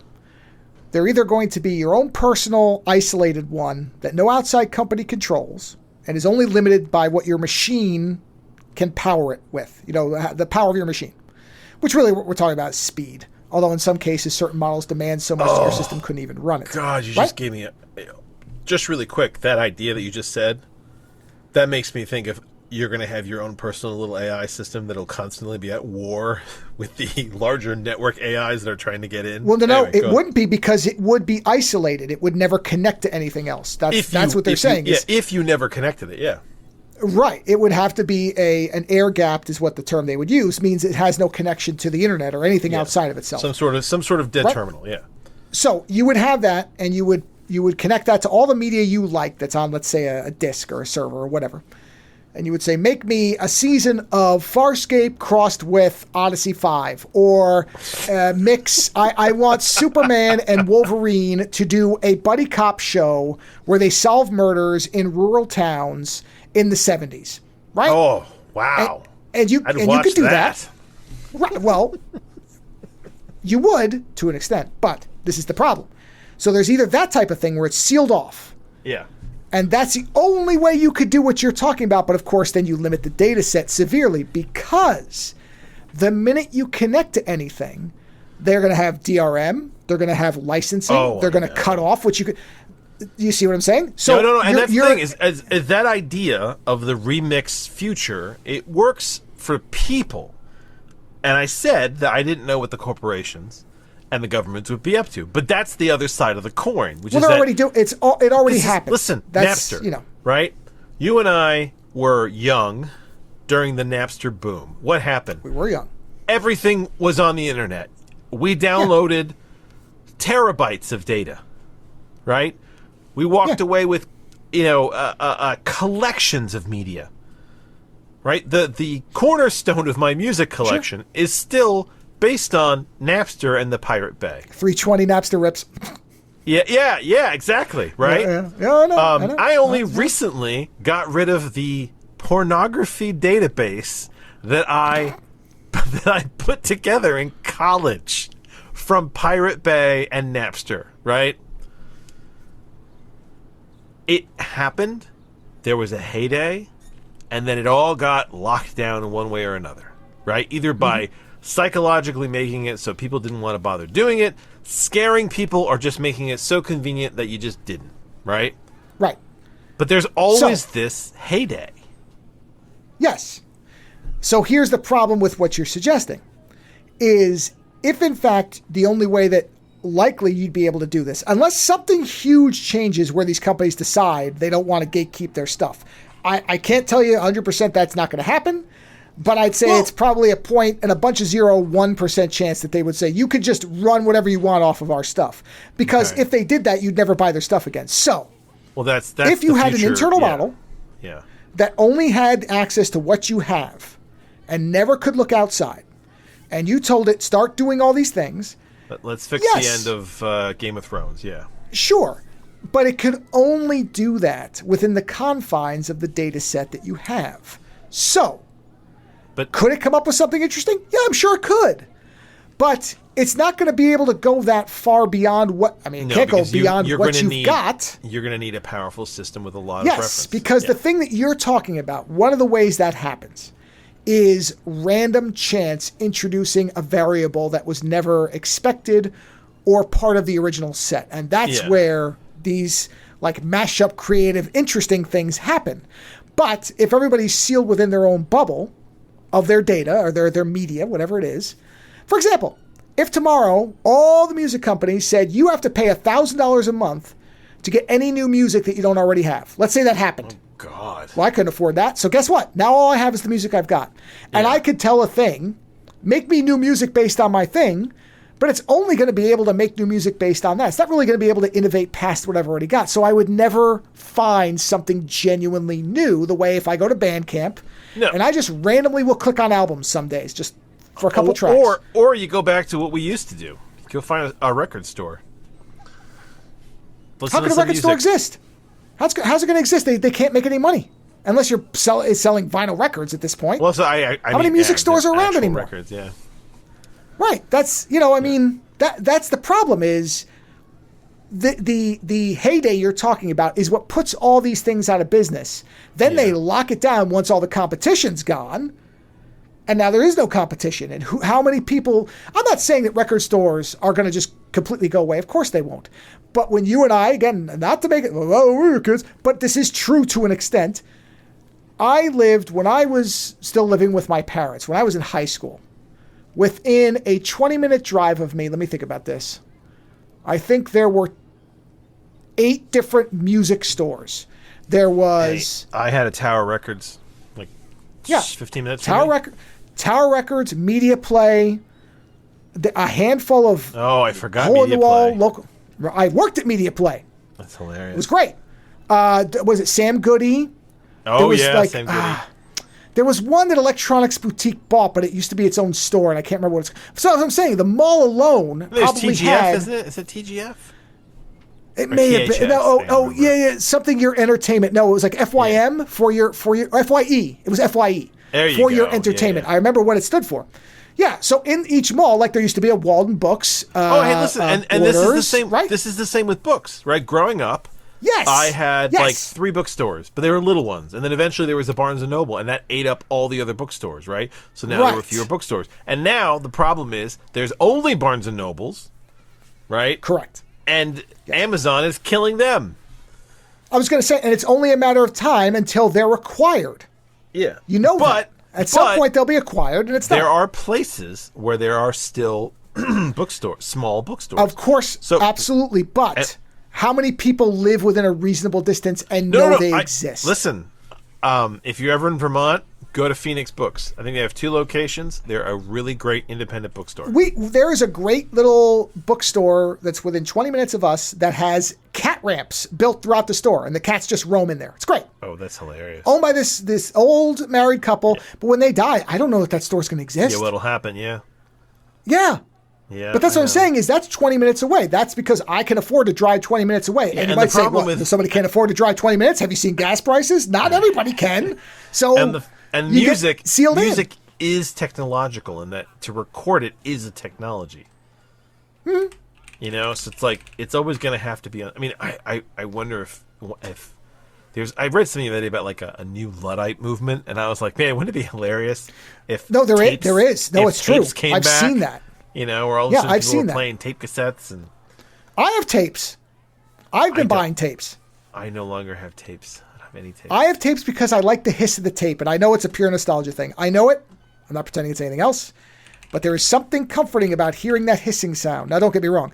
I also own the FLAC files of all these things I bought, so I'm not crazy. But there are times where I have ripped, basically, in my Apple Music, I have the same albums, and one says tape in parentheses, and one doesn't. So if I want to hear the noise, I play the tape version. That's funny. And there is something that is relaxing about that to me. And I know it's just based on me going, back in my day. I know it. I'm not telling anybody that they think that it's better or superior in any way. It's not. Hey, listen. But I guess I'm getting into that thing with the sand sculptures that they blow away the next day because the imperfection is the point or whatever. No, there's people who love live music over recorded music and will always go for live music. Whereas I like recorded music over live music. I'm the opposite. I almost never go for live music. Yeah, exactly. Rare. But people do love that.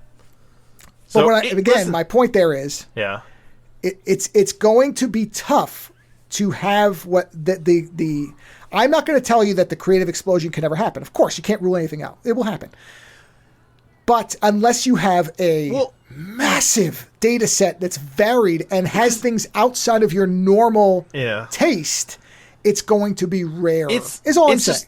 So much of this is doom and gloom. And the idea that this is a non-doom and gloom approach, this idea of, hey, we might actually have a situation where people can just, make fun things for themselves and remix everything. And maybe it won't be horrible. Maybe, so recently, and I'm going to, this ties back, but recently I was working on my book, and I have a character in my book that I've been developing. And the character has no real sense of ownership. He was raised in a monastery of pyromancers, and he didn't own anything. Everything was kind of communal. And so he's older now. He has some possessions, but he has this funny way of thinking about partners, sexual partners, which is to say, if I'm not there, if I'm not with you, then why should you not get to be with other people? If I'm around and you're with me, then yeah, we can be together. But if I'm not there, then why should I be annoyed that you are looking for someone else to meet your needs? And a lot of the people around who are very traditional think that he's very weird, right? And when I was writing this sequence, I was trying to understand the logic of this character, because I can't write something unless I can understand it, right? So I need to understand how a person could be that way. And it got me into this idea of possession and possessing people, and it just kind of like it messed with my point of view. And it made me think about this idea of so much of our fear of technologies is on two levels. One, we fear what those in political and moneyed power will do with it to us, right? There's always that fear. I mean, honestly, that is, for me, that is most commonly the biggest fear, which is to say, oh, there's this new technology. How are they going to use it to fuck with me, right?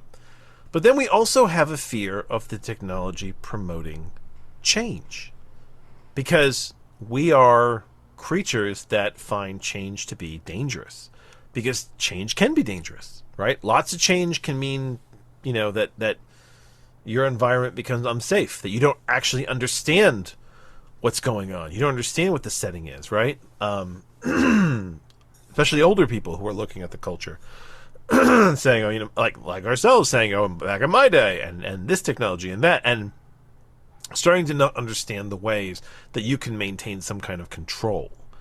And I do wonder sometimes if with this technology, we are so overwhelmed by the fear of what they're going to use it to fuck us with, that we forget that there could be some kind of really interesting, positive point to it. Like, I know that we've talked about utilizing this stuff in science and utilizing it medically, and there's actually a lot of good things we could do it in that kind of technical sense. But that idea of the creative the creative boom, right? That everyone can just make their own art, and not in kind of a cheese whiz kind of way where you're just like, give it to me, right? That people will just really start to take the art away from, well, everything and make their own. That it's a funny vision of a future. And the reason I bring up the whole Bob the God thing, which is, my God, how old is that show? Bob the God. Or I'm Bob and Let's I'm God. take a look. No, I know What is what that, you mean. like in the 20s somewhere? Let's see. God, there's so many things. Hold on, I got to keep looking. Well, because the idea... That was 2007. It was... so that's 19 years ago. Episode number 29. Lucky number I was 29. right. It was in the 20s. Okay. It were So high 20s. When we were talking about I'm Bob and I'm a God, we were talking this like protean technological vision of humans in the future, right? What happens when you become some kind of like, I don't know, a cloud form or some kind of, a nanotech sludge. Make your sludge noise. This is the perfect time for it. Hold on, let me get to, let's see, let's use this one. There you go. That's Bob. But to get there, to the point where the body becomes protean, where just the shape of existence becomes imagination, first you have to go through the culture. First you have to go through the rigid parameters of what's around us. And I think to some degree, you don't get to being that kind of entity unless you can also get through the fact that all culture has to be protean as well. That there is art. There is art that is created by people. And then there is you playing with all of it. And you accepting the fact that it's all valid. That it's all some kind of art. And I guess it's forcing me... This is all contrary to my own fear. Let's be very clear. I'm not a big AI supporter, but this is a wonderful thought experiment, so I'm going to keep going with it. And the idea that I, personally, feel like when you take the human component out, it's not art. But what if art is anything that creates a reaction? A sunset is art. It has nothing to do with humans, unless you count the pollution that made the colors really brilliant. It has nothing to do with humans. And yet I would say to you, a sunrise and a sunset is a work of art. It gives me a human reaction. So, by that definition, could we then get there with all of culture? Could all of it become like a sunset? Could all of it become, as long as it causes a human reaction, it can be a kind of art? And is that on the way to becoming some kind of, technological slime being in the future? It's an interesting way to look at it. It's different than how I have been looking at it. Feelings? Thoughts? I think free of the interest that will stop that, sure. But that's not the way it's going. And that's the problem. And is that's the interest. Yes. Yeah, that's the But problem. you're going to have to break through them too. I mean, that's the other thing. That is the next thing that we're going to have to go through. That was going to be my point, is that it's not doom and gloom to me. It's me trying to get people to understand. You're going to have to resist this stuff as far as who controls it. Not the stuff itself, but who's in charge of it. It's not the tool, it's the wielder. And that's the real limitation to what you're talking about, is the true creative spark is going to be limited by one of three things. One, well, I guess the two things are kind of intertwined. I was going to say cost, which means the company behind it. So that's one. Yeah. Is a lot of the people who are the biggest advocates of these things are people who can afford to pay these $200+ a month things to get access to the best and most varied models. But people who are using the free ones, unless you are exceptionally skilled at it, which I would argue is not going to be most people, it's just not. No. And many people will be limited to what the company they work for provides, unless they're going to buy their own model. And you're not going to buy your own model if you don't know what you're going to do with it or what benefit it's going to have for you. And there again, let's say, to try to come up with a very benevolent example, and there probably is a way to do this, but again, the ordinary person can't. Let's say, and I'll speak from a American viewpoint here, the healthcare system in the United States can be varied in terms of how much it serves you, is the kindest possible way to put it, I would say. So if you feel that you are not getting the level of care that you believe that you are, as a human being, entitled to from the available medical care that you are allowed to get based on either financial circumstance or insurance definitions, which we won't even delve into how ridiculous that is, but let's say you're in there, and you decide that you have to be your own advocate, which many people do, and you think, well, you know what? This is a very powerful tool. Why don't I give it access to all the data my doctor has because I'm wearing this device? In many cases, people are wearing Apple Watches or they're using health things on their phone that have all this information because they want to have it to check themselves, which is a good thing. So they take that thing and they feed it if they can, which, like an Apple Watch, I don't know of an easy way to take all that health data and put it into your computer in a way that an LLM can access. Now, there may be a way, but I'm more actually, you know what? Here, let's do a quick look. Can I dump, here's a word for you, dump my Apple Watch health data into a local LLM? Let's just see. Can it be done? All right, here's somebody. I built a cloud-based pipeline that ingests my Apple Health data into BigQuery using Health Auto Export, Google Drive, Cloud Functions, and more. All automated, all serverless. This instruction manual, I can barely understand it. It's huge. No normal person is going to do this. No, this is not written. If I sent this to you, this is the you'd Star read Wars. A paragraph and go, fuck, and your steam would come flying out of your face. Problem. This is the Star Wars problem, which is that, so anyone who doesn't understand what that means, in Star Wars, everyone knows how to fix everything. And they're in spaceships, they're using faster than light travel. Can you hand me the hydro spanner? Shit, yeah. Oh, of course. Oh, we got to rebuild this ship. Okay, everybody knows how to rebuild a fucking spaceship in the Star Wars universe. Yeah, right. We aren't like that. That's why it's a fantasy. Right. So, yes, you are correct. Not everyone is going to be able to utilize these technologies. Mm-hmm. But That's the problem with your idea, which otherwise is valid. No, and it is a future dominated by intelligence and imagination. Yes. If we lived in a oh my God, here we go.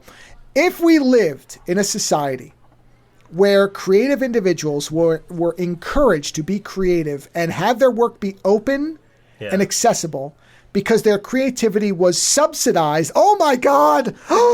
What a terrible word. Was subsidized.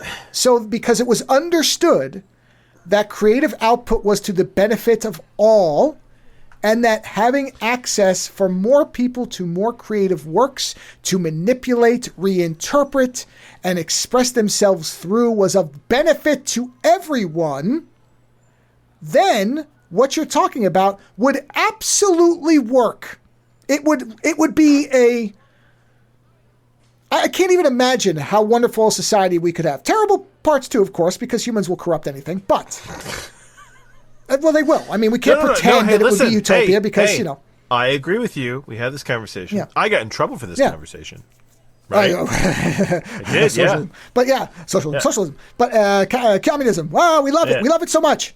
Come on. God, anyway, you fucker, you're going to get me in trouble now again. Whatever. I'm going to have to come out and make very blunt about my political point of view, which is that, you know, humans ruin everything. Right. But this is what I'm saying is, if that were how the world was, then yes, this would be wonderful. Trying to understand then what, because this is the problem that science fiction always misses, right? Which is the whole, this is how the future can be, but it never looks like, you know, people are like, where are my fucking flying cars? It's like, yeah, it's never what you think it's going to be, because we fuck things up in such a fascinating and hilarious way, right? So, like, what is that future going to actually look like?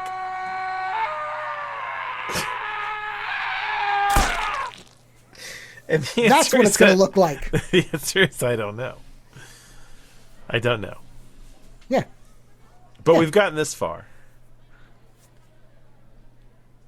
Maybe we'll get a little further. Yeah, okay. Yeah, I mean, you know, we're at a point. Hey, listen. That's undeniable. There have been other weird times in history. I mean, and someone keeps going. Some people survive.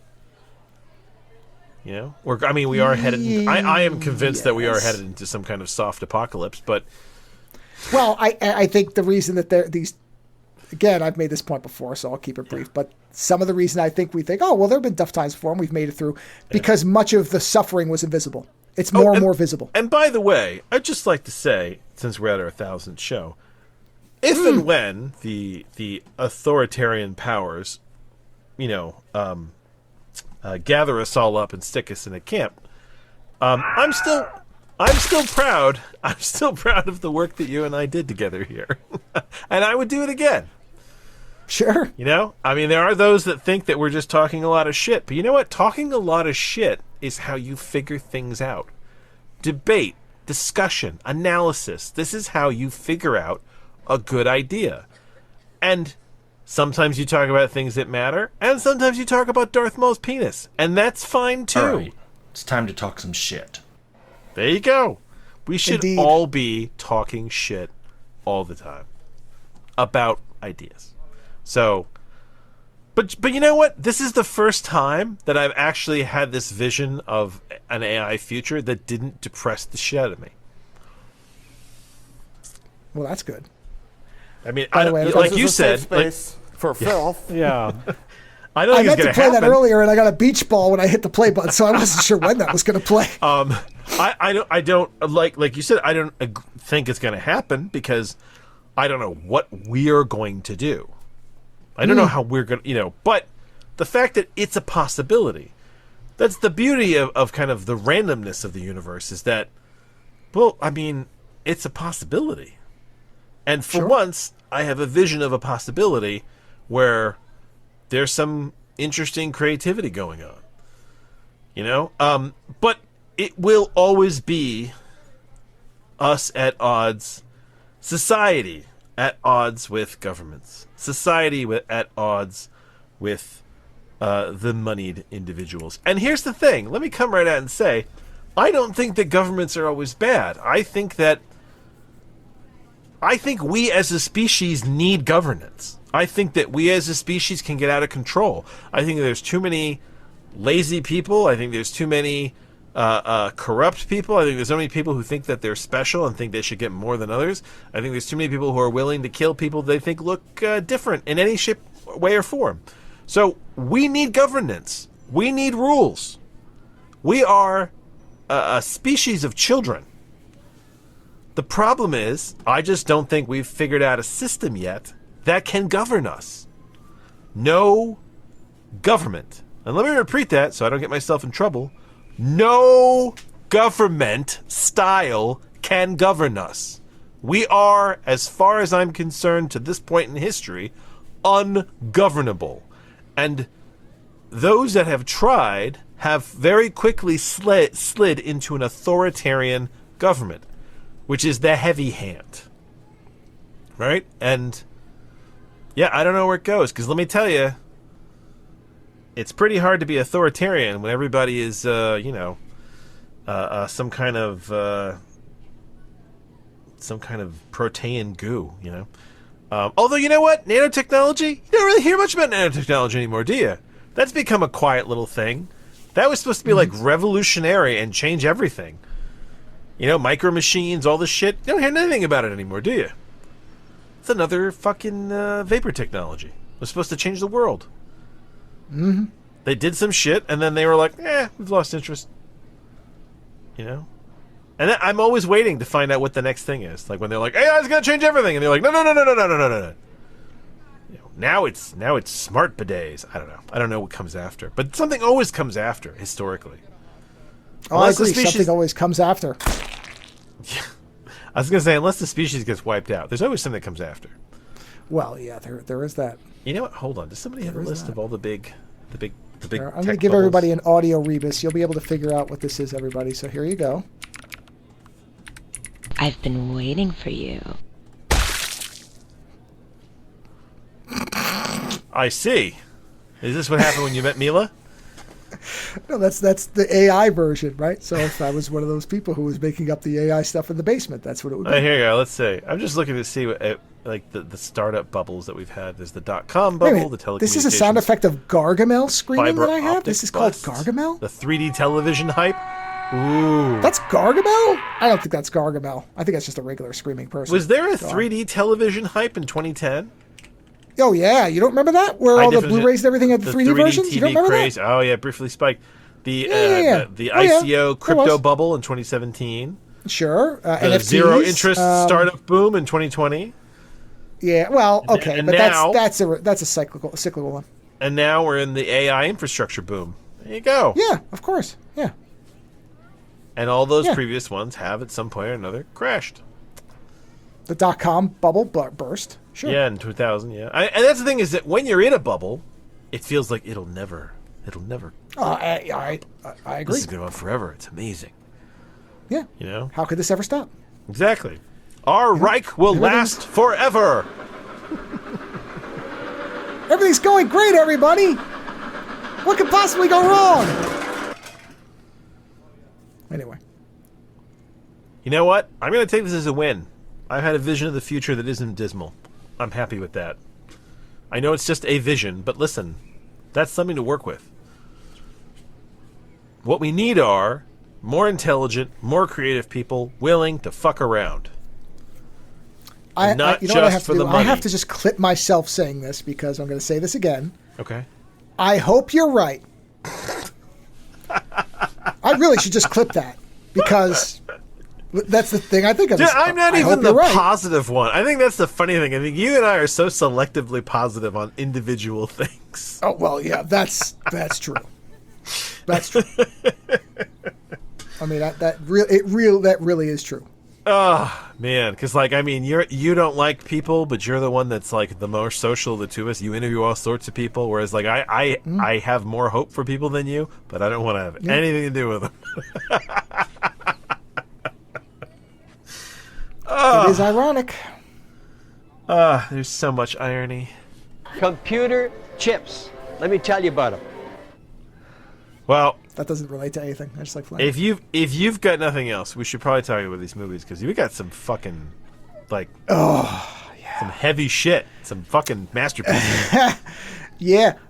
So let me lay out a little bit of how this happened, because as is typically the case with me, the theme is maybe it won't suck. That's where it always starts. The theme is generally. No, and you know what? I start. think that theme holds up for these though, because they are all movies. It holds up until you get to the last one, because I knew what the last one was. But I didn't. Well, that's true. But the initial idea was us revisiting things we hadn't watched in a long time, which was true for the first two. But I looked, and as far as I can tell, I never reviewed the third one on the show, probably because I was too fucking brain broken from it, and that's fine. So it still is, it will be new as far as that goes. But that's the idea. And then once we watched the first one, I completely changed the order that was planned. And once again, have gone from 2 movies a week to 3 because I just can't stop coming up with stuff. No, and that's the thing, is that Joe keeps saying to me, we're just going to watch 2. And I'm always like, yeah, okay. And then I know that on Saturday we're watching another movie. Yeah, my brain will I seize don't say on something. anything, but I know, you know. Yeah, you know. Yeah, no, my brain's a cuckoo clock, so that's fine. So we started off with one that was perfectly within the theme and was already preset, which was a pick from you. So I'm going to let you introduce it. And what I'm going to do with these movies, I'm doing something a little different, is I'm not going to play multiple clips from these movies. I'm only going to play the very last clip from each, or the most impactful final bit of them that really delivers the slam dunk to you. I can't imagine what you cut from this movie, because there's some fucking heavy lines in that movie. It's literally going to be lines from the last 2 minutes. So we're in review mode now, right? You didn't play the music, so I wasn't know if that's where we were. Oh no! Sorry. You're right. That's what I had the window open, and I mean, if this is the last show, man, we might as well do it in all splendor. You're right. Here it is. So let me. Here we go.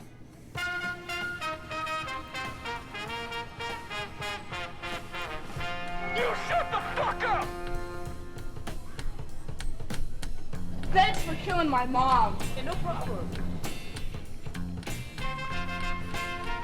See, white girls bore me. You can eat shit and die, Colonel. I do want you to come. Just give me the essence of the thing, the juice, you know. You know, this music came on the other day. I don't know where I was, but it came on, and I was listening, and all I could think of was that I was going to do a movie review soon. But then I was like, kind of humming along to it, and all of a sudden, I just, like, you know, I kind of murmured to myself, "You shut the fuck up!"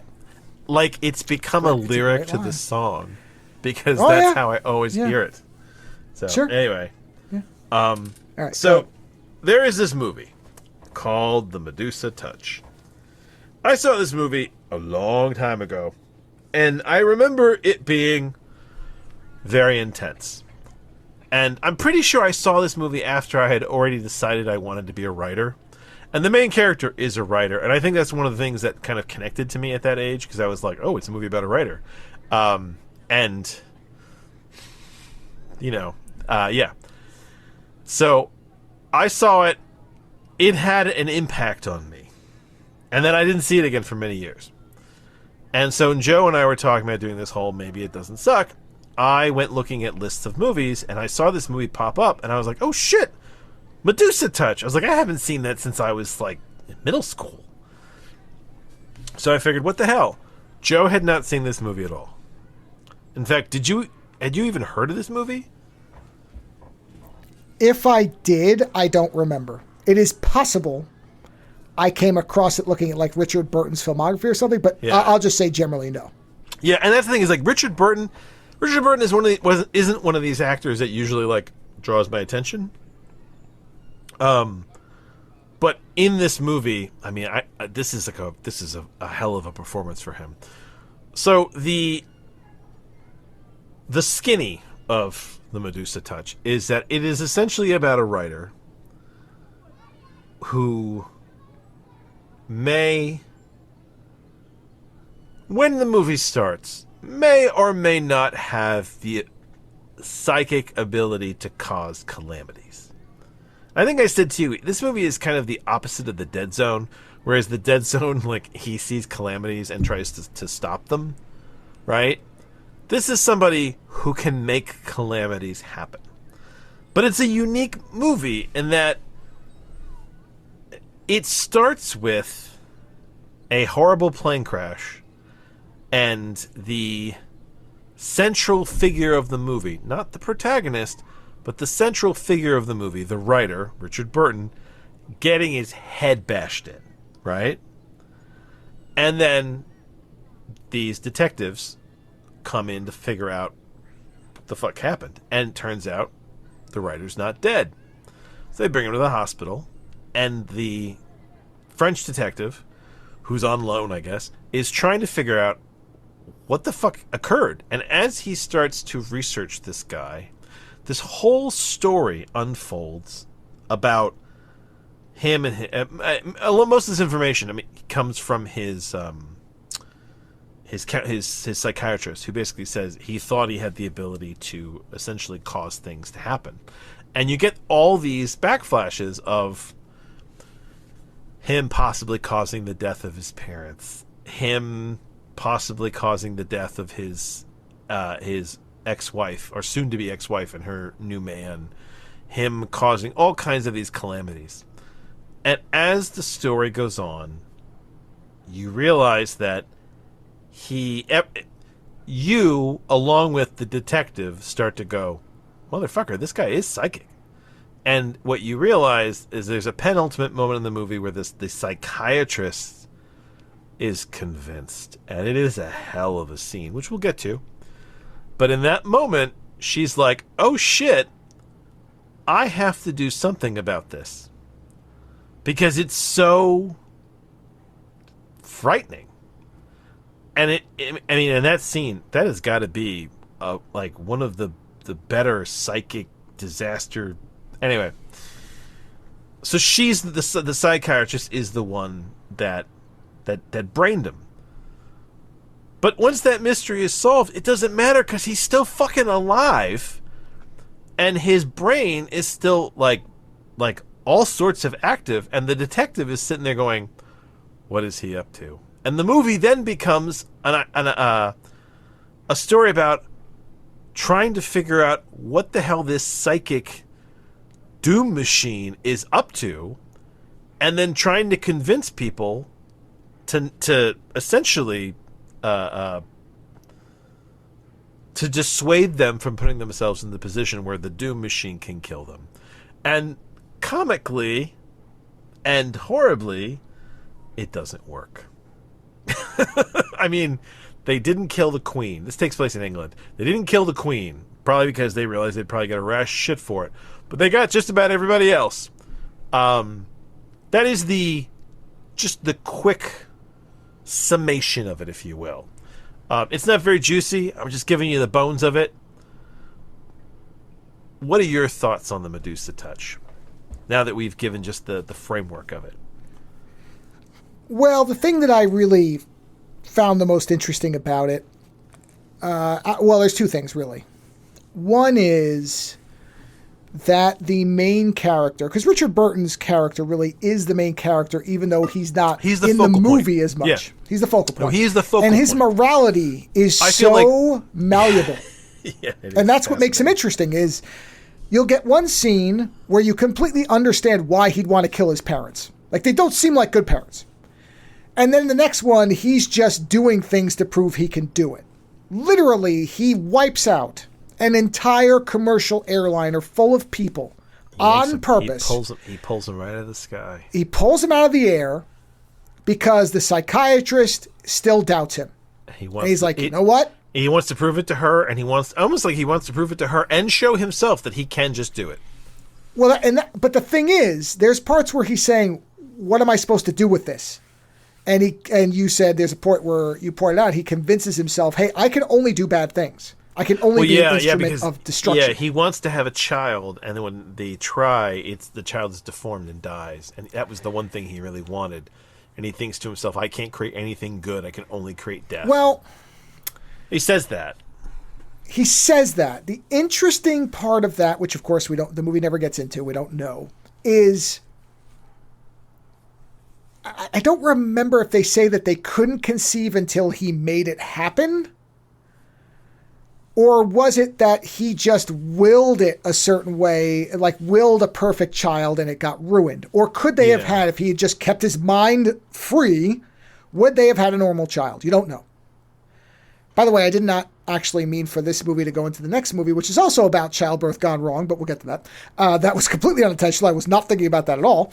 But it does have, these movies do kind of feed into each other.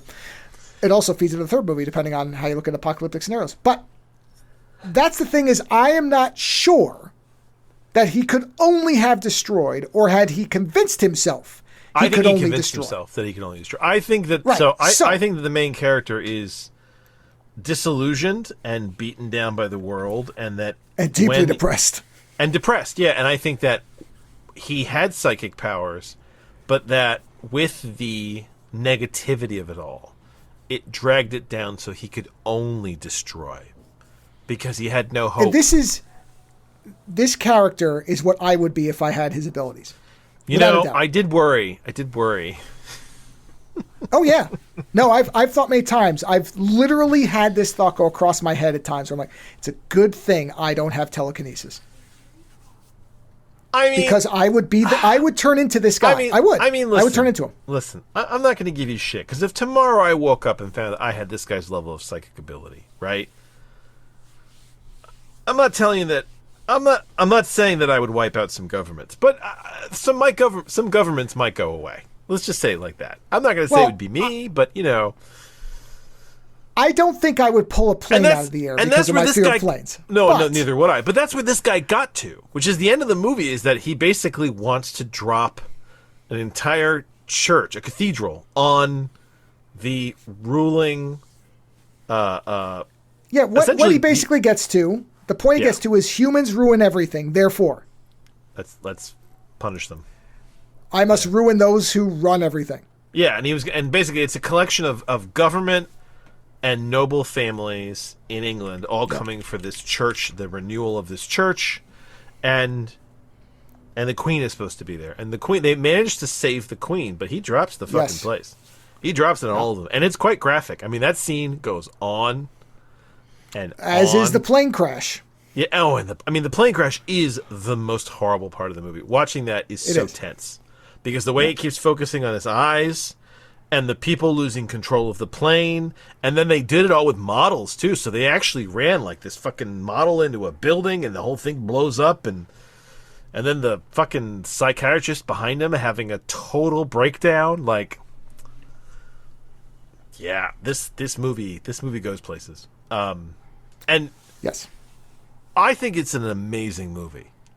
I think it is as good as it was when I first saw it. It is amazing and terrible. It leaves you thinking about a lot of shit. And for once, the quasi stinger ending of the movie, which honestly I think that's the thing that connects it to It's Alive, because It's Alive has a quasi stinger of an ending that is also good. I hate the shitty stinger ending that makes no sense, right? But the ending of the Medusa touch, which is basically that the French police officer is like, we gotta kill him. We gotta kill him. We gotta kill him. And then goes there and disconnects all the medical equipment, supposedly keeping the writer alive. Because, I mean, he never... Once he gets his head bashed in, he never gets up again. He's in a hospital for the rest of the movie. Right? Occasionally opening his eyes, which you don't want his eyes on you. No.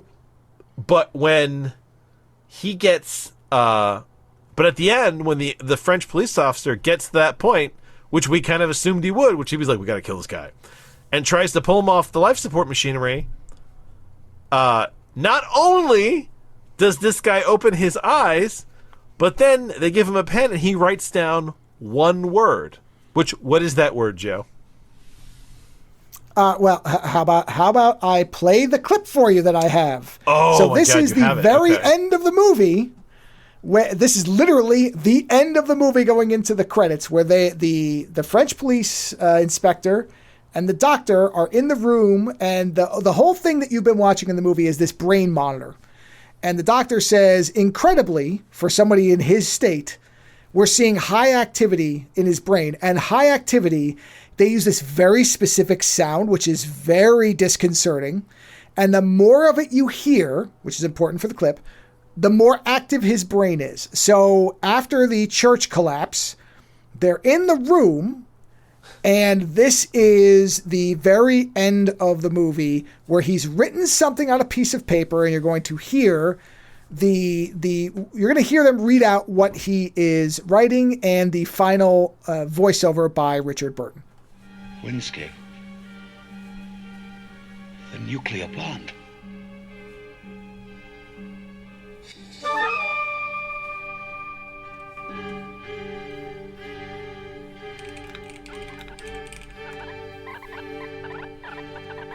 Brunel.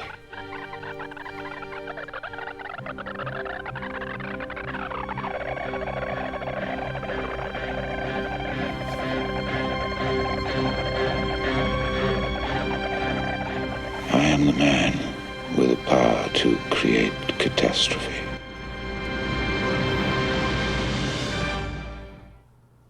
Now, a little bit of background for people who may not know what wind scale is. Wind scale is an actual, I think it's decommissioned now. It is now, yeah. It is, okay. It had a nuclear accident in the late 50s that was in some ways considered worse than Chernobyl. So that happened in 1957. There was a nuclear accident at Windscale. So this would have been, to British viewers especially, a very specific reference. And so what he's saying in that, writing that, is his next target is the Windscale nuclear power plant to, you assume, destroy it and create another incident to cause an event. Yeah. And so that noise you were hearing was the brain activity, which is, again, it's a very weird sound effect because normally with brain, it's like similar to EKGs where you hear like the beeps, but this like a computer sound is very interesting. And that's the end of the movie is they've realized they can't stop him because he can stop you from killing him. I don't think that you can't stop him. I just think that it's going to require far more levels of creativity to get by him. Yeah. Well, essentially, that's where I said, take your gun out and shoot him 8 times in the face. He'll die. Yeah, if you can. If he doesn't stop you. If you can. Which his eyes open when he says that. His eyes do open when that music kicks up. The reason she was able to brain him in the beginning of the movie is because he wasn't looking in her direction. Do you know what I mean? He was distracted because at the beginning of the movie... If I recall... Yeah. I want to see something. I think he basically says that he was expecting it. I think he was expecting it to happen. He'd seen it. What was the quote? I remember... He almost wanted her to. He says something. I'm trying to see... I'm looking through the quotes from him.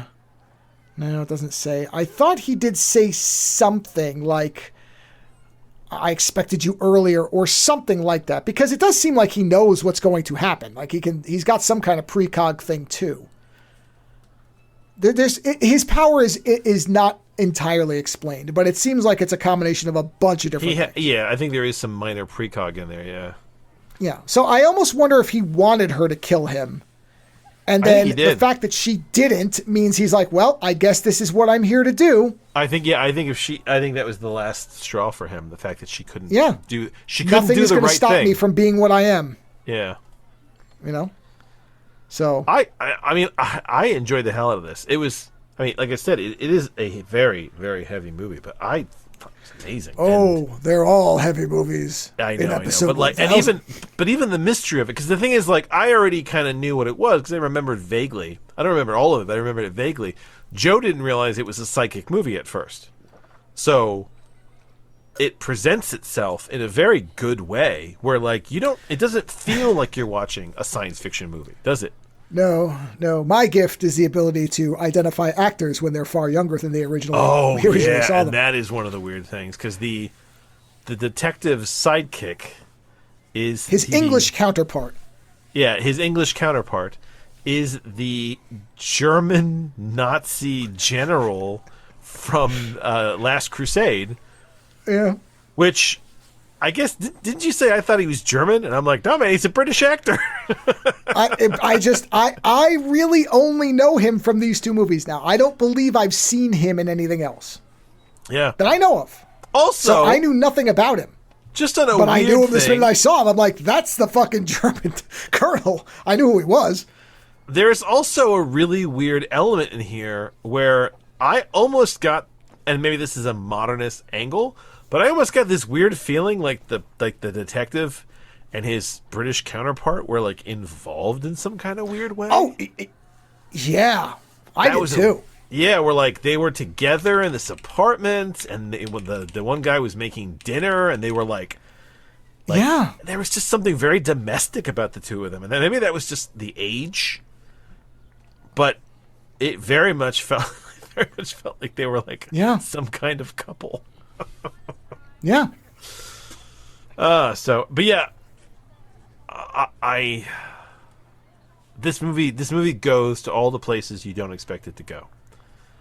You know, it does the plane crash. It does the, he kills his parents. It does he drops the church on the people, like, and you're watching it going, oh, they're not gonna drop the church on those people, are they? And no, they are. Not only are they're gonna let you see themselves dropping that church. No, at that point in the movie, I was certain it was coming down. I just didn't know if the Queen would die. And I had a feeling she wouldn't, because I'm like, that would be a lot to release in Britain, with the Queen getting destroyed by a psychic lunatic. Yeah. And sure enough, the Queen does not die. No, they save her. But a bunch of priests and other people do, and they don't give a fuck about that. Yeah, the police commissioner. I mean, the priest is shown bashed to death like 5 times. Yeah, and so. But honestly, you know what one of my favorite scenes in this movie is when the psychiatrist tells the story about his when he divorces when his wife and him were going to divorce, and they have this scene of him coming home and his wife is there with her new man, and the acidic. Like sarcasm and humor that Richard Burton depicts in that sequence it's great. Is amazing. Like it hits you. It's like a physical thing where you're watching it and you're like, oh my God, he said what? Jesus. It's wonderful. So yeah, it's funny because you never get too much of his character. You get a lot of it through these like backflashes. But every time you get a bit of the character, you're like, okay, what the hell is going on? And like, what is his game? Like, what is and it's this very complicated character. Yeah. You know? So I fucking loved this. I still love it. Mm-hmm. It hit me like a ton of bricks when I was a kid, and it still hits like a ton of bricks today. Yeah. And honestly, I can't even tell you if this is the strongest movie that we watched. I think that this movie is on par with the last movie we watched, which isn't a psychic movie, but I put all 3 of these movies on an equal plane because of their endings. I'm gonna disagree with you on this one. I think that the middle one that we watched, for me personally, is slightly inferior to these 2 films as far as I'm concerned. I think each movie delivers a different type of extraordinary tension very effectively. I mean, this was the tension. This was the tension week, actually, now that I think about it, because all these movies are tense all the way through. And here's the interesting bit about this movie. I found this to be the least tense of all of them, because to me, the strong point of this is not the tension, it is the morality. Because once you realize what he is, the tension to me just disappears. Then I knew where the movie was going. Don't be wrong. I could not more strongly recommend watching it. This is not me saying I think it's weak by any stretch. I think it's great. But once you understand that he is doing these things, and that's the plane is what seals it. Once the plane comes down, you know he's going to wreck that church. There is no doubt. There's just no doubt to me. At that point... Well, honestly, the tension for me was he going to wreck the church before the French policeman realized he had to kill him? What was going to come first? Oh, no. I believe it was... always at the point where the only thing you and I debated was whether he made the psychiatrist kill herself or she just killed herself. And I think I have seen it's a 50-50 split among people who've watched the movie. Because I believe that's reasonable because he stared at her, he made her do it. And I can't refute that. But I also think the difference between him and her is that she could not bring herself to kill him. Yeah, I almost feel like that was crossing the line for not having done the job all the way. And that's sort of why I think he would leave her alive, is you will now witness what you could have stopped. I mean, either answer is correct. Because there is no answer. No, and that's the thing, is that this movie there is still plenty of space for interpretation. Yeah, absolutely. So, I mean, this movie, and again, his character is the most fascinating element because I don't know whether he's a bad guy or not. You would say objectively, yes, he collapsed the church. Is he a bad guy? I think that he is a very troubled individual with very powerful he committed evil acts, without a doubt. Yeah, but here's the thing. Himself evil? So in the beginning, early in the movie, he talked about how he killed his parents. Right now, here's the thing: he was a kid.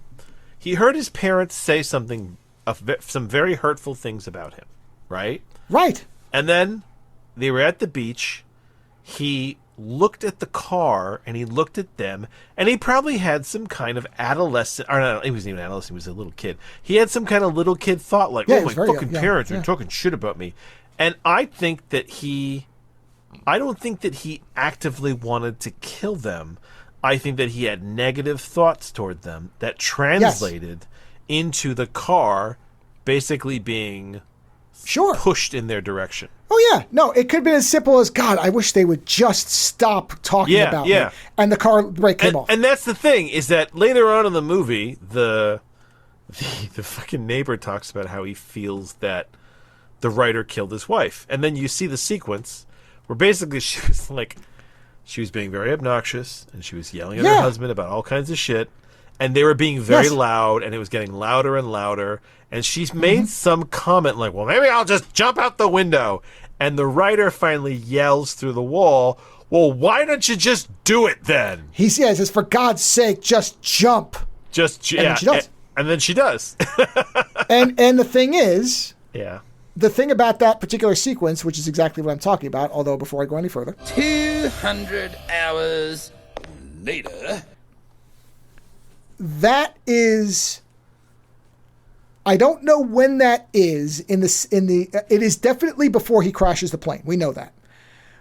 So at this point, he's been seeing this woman who keeps telling him, no, you're not causing it. No, you're not causing it. So I think there is an element of still doubt within himself about, she's telling me I'm not. I think I am. But what if I'm not? But he yells it in anger, and then it happens. So again, I don't know that it's a willful act, or if it's simply reckless because he does believe he can do this, but he's not necessarily... I think the moment he crashes the plane is where the line is crossed, period. Where it's like, okay, there is no doubt anymore. Because everything up to that point could have been coincidence. Could it be that he yells that and she was going to jump anyway? Do we really know? We do not. Therefore, it's hard to say. I think he did cause it because of what happens later, but at that stage of the movie, in his experience and what's happening, there is doubt. When the plane gets brought down, there is no doubt. And at that point, we know what's going on. That's why the church thing, I knew it was going to happen as long as he was alive. That's the thing, is I was waiting for them to shoot him in the face as the church started to collapse. And then it probably wouldn't have. Which is what a lot of people have said. I've seen comments where like, why didn't he just shoot him in the face? Somebody said, if I was in that room, I would bash his skull until there was only chunks left. There were two people in there. One of them could have done it. Unless he has some kind of disruptive aura. And I believe he does, but then all you have to do is walk out of the room, go around the corner, and shoot through the window where you can't see it. Yeah, and this is what I mean, that I think he will die. I don't think he's going to blow up the atomic. I think that in the next sequence of that movie, somebody's going to figure out a way to kill him. I think the French officer That's the interesting bit. But I think that the movie ends where it does because it has the hardest hit. Sure. Oh, yeah, no, You know I what agree. mean? And it's up to you to say, oh, yeah, well, then, he's definitely going to do, yeah. Yeah. So. I mean, you would have to think that with everything going on, the doctor would be like, I'm going to turn around, and if a gun happens to go off accidentally, I'll say you dropped it. Right? I mean, that's the... Yeah. You have to. You have to stop this thing. Yeah. Oh, This yeah. is a time bomb. This is an atomic bomb waiting to go off. Foreshadowing. Absolutely. That's what would happen. But it's a great movie. It's a great movie. It is still great. The only I would almost advise anyone to see it with the precursor of it is an intense movie. But this movie has a great script. There's no, the special effects are all practical. I mean, this movie's made in the 60s, right? 78. 78. Was it 78? There you go. Mm-hmm. Yeah. It looks great. It's got a weird style of its own. Richard Burton is fantastic in this role. And the French detective is actually quite enjoyable as the main character to run with. Yeah, he's great. Yep. And the way he handles everything. So I loved it. I thought it was great. So yeah. I didn't get the same level of intensity as you did in general. I would recommend this to anybody. But if you're coming in for a happy ending, well, then no. No. Well, unless your happy ending is the destruction of humanity. I mean, well, sure. And, so those people have a blast. But I do think it's expertly constructed. I really like the way it tells the story. I like a lot of where the camera turns one way and it's the modern day. It turns the other way. It's a flashback. Turns back. It's modern. They had really good There's cuts, a lot of clever filmmaking. A well-told story. Great acting, top to bottom. I have no problem recommending it to anybody. I think it's great. So, anything else to add on that one before the we move on? Medusa touch? No, there you go. If you've seen it, by all means, let us know what you think of it. But I thought it was great. Well, perhaps subconsciously informed by the idea that Richard Burton imbued a monstrous child, I thought, if we're watching movies with downer endings, then I had a movie I was sure we were going to watch this at some point no matter what. And so I was like, well, this is a logical follow-up because I haven't seen it in a long time. So here's the thing about this movie. And so I this have is not 1970. seen this one. Yeah. You'd never seen it. Yeah, no. I did check with you. I haven't seen it prior to this viewing at least 20 years since I've seen it. And this one's from 1974, so 4 years earlier. And this one is titled It's Alive. Now, I should note that there are 2 sequels to this film, both of which I remembered being bad, but from what I've read, I must be remembering the third one, because apparently the second one is considered by many people superior to this one. So that's interesting. We may get to that one. Yeah, a lot of the people come back. And anyway, that's fine. We will probably watch the second one, because I'm curious now that I remembered it being inferior, but I might only be remembering the third one because I also didn't remember the main guy coming back for the sequel that I saw, so I might be misremembering the order of the movies. In any event, It's Alive is a Larry Cohen film. Now, if Larry Cohen's name sounds familiar, that's because we talked about him back in our Black History Month series as the writer-director of Black Caesar, another gut punch of a film when you watch it all the way through. Yeah. This one, however, concerns a couple that don't seem to have the healthiest marriage, but seem at least stable. They seem somewhat like. There are these little for the time period. Yeah, these little comments thrown out that indicate little points of strain, but it doesn't seem like they're in real trouble. Typical things, perhaps. And the wife is very pregnant, just about to give birth. There's an existing child who is, I don't know, I can't tell kids' ages. 8, 10, 12? Can you guess? You would know. How old's the... Oh, he's 10? probably like 12. I'd say he's 12. All right, 12. Sure, 12. So 10 12. or 12. At not quite 10, a teenager, 10, but 10 close. 10 at the earliest. All right, so 10 to 12. Existing child, perfectly natural young adult, or young preteen male. Nothing wrong with him. Wife goes into labor. At first, everything seems normal.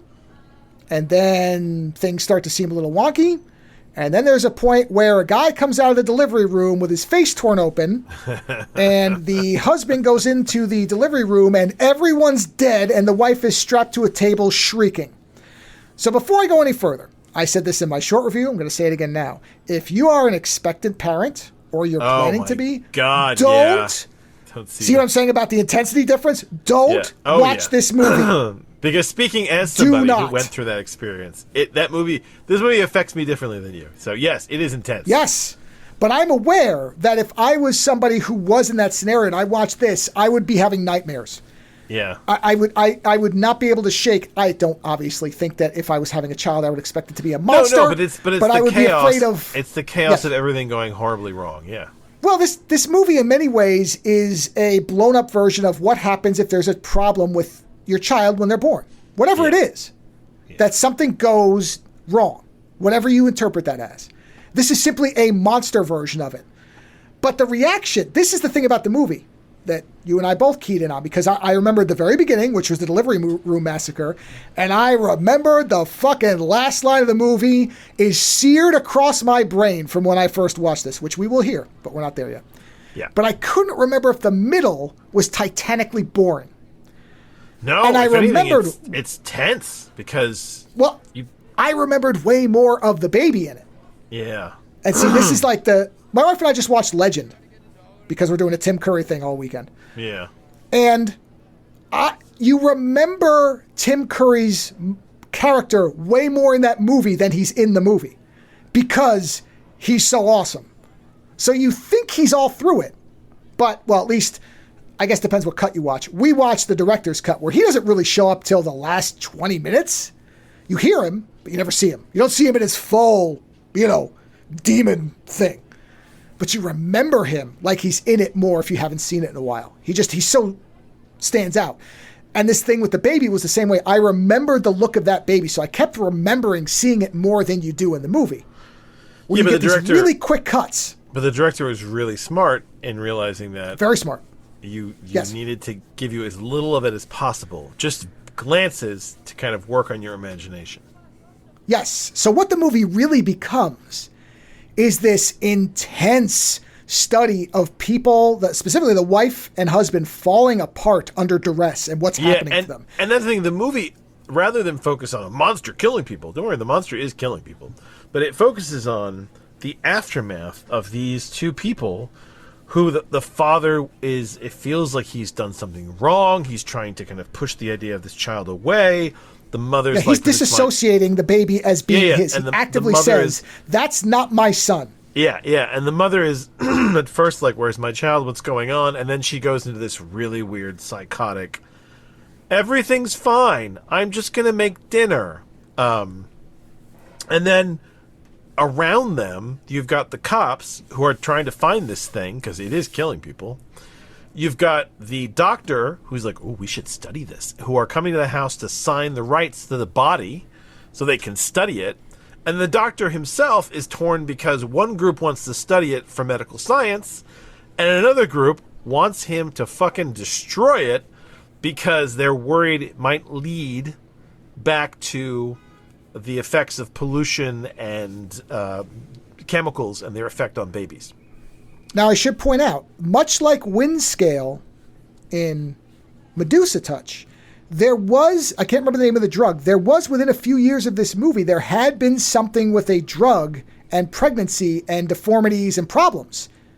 So that mindset, again, for the time, had to be very upfront in people's memory, because it was even, I think, 2 or 3 years of this movie before that, there had been some drug, and I cannot remember the name of it, that there was a scandal because pregnant women were taking it and it was found to be harmful.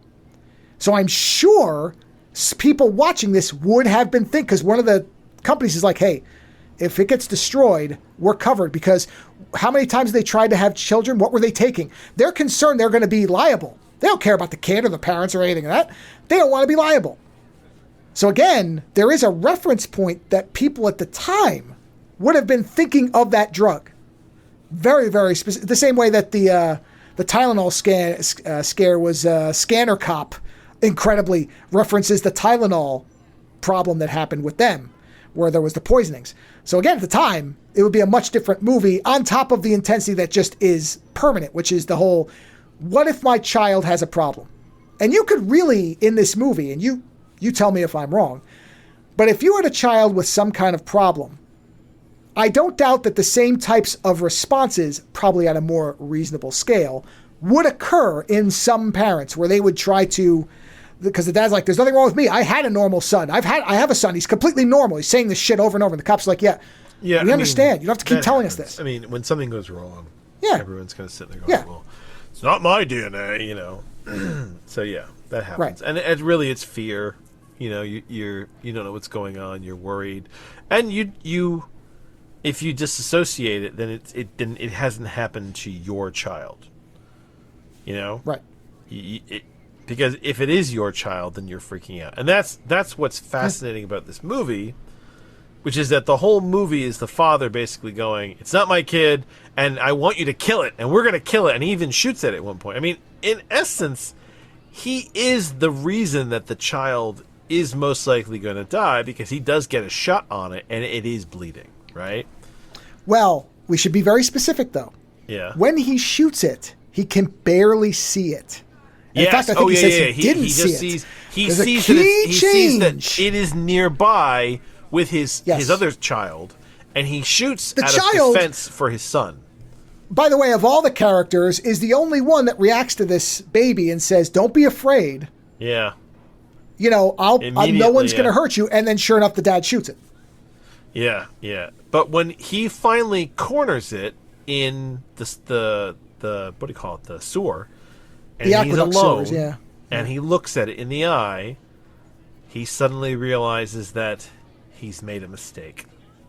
He suddenly realized that this is his child, and that it's been killing out of fear. And it is. I mean, it is such a poignant scene in this movie, because the whole movie. I mean, it's a horror movie, but it is not filmed like a horror movie. This is like a horror movie from the point of view of the emotional onslaught of a horror movie, rather than the actual horror. The killing is happening, but the killing is not necessarily the tension in the movie, right? And when he finally accepts that kid, and he realizes, oh shit, everybody is coming to kill you, and then it becomes this brief moment in the movie where he's trying to figure out how he can possibly save the child. And it's fascinating because through a lot of this movie, I felt that the main couple was doomed. I felt that their marriage wasn't going to survive, right? And it isn't until the last 10 minutes of the movie where he gets cornered by the police, and they're like, just put the child down.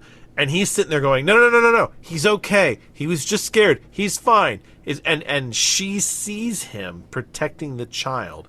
It is that moment that their marriage is saved, because she sees him basically accepting and trying to protect this creature that they have brought into the world, right? He is unable to save it at that point because things have gone too far.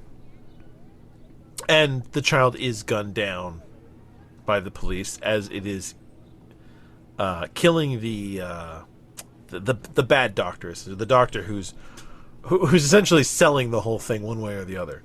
But yes, that's it. But the other thing is, the whole movie, I was sitting there going, their marriage is over, and then to have that moment just bring it all back. I mean, that is very well written.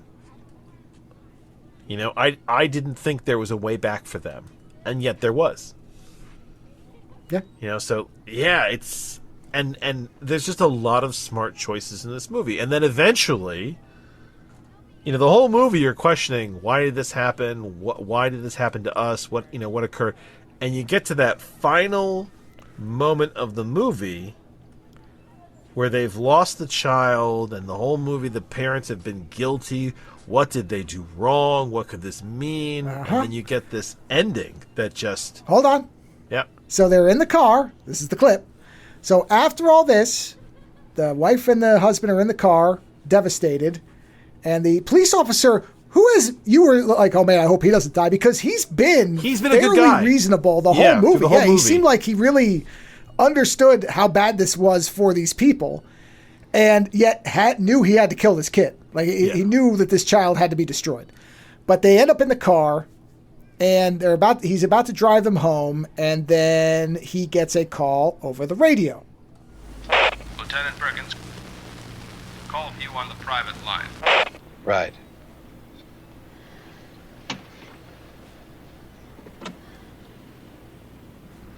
Perkins, I understand. Now, before I play the rest of this, we were told that his wife was 8 months pregnant. So you thought that it was going to be something with his wife, which was a reasonable thing. I think that was intentionally, before I play the end of this, I think that was intentionally done to make you think something with the cop's it was going to be about the cop's wife. So now I'll play the rest, because otherwise that was, I remember you going, oh no, his wife. And I was like, it's not his wife, but here we go.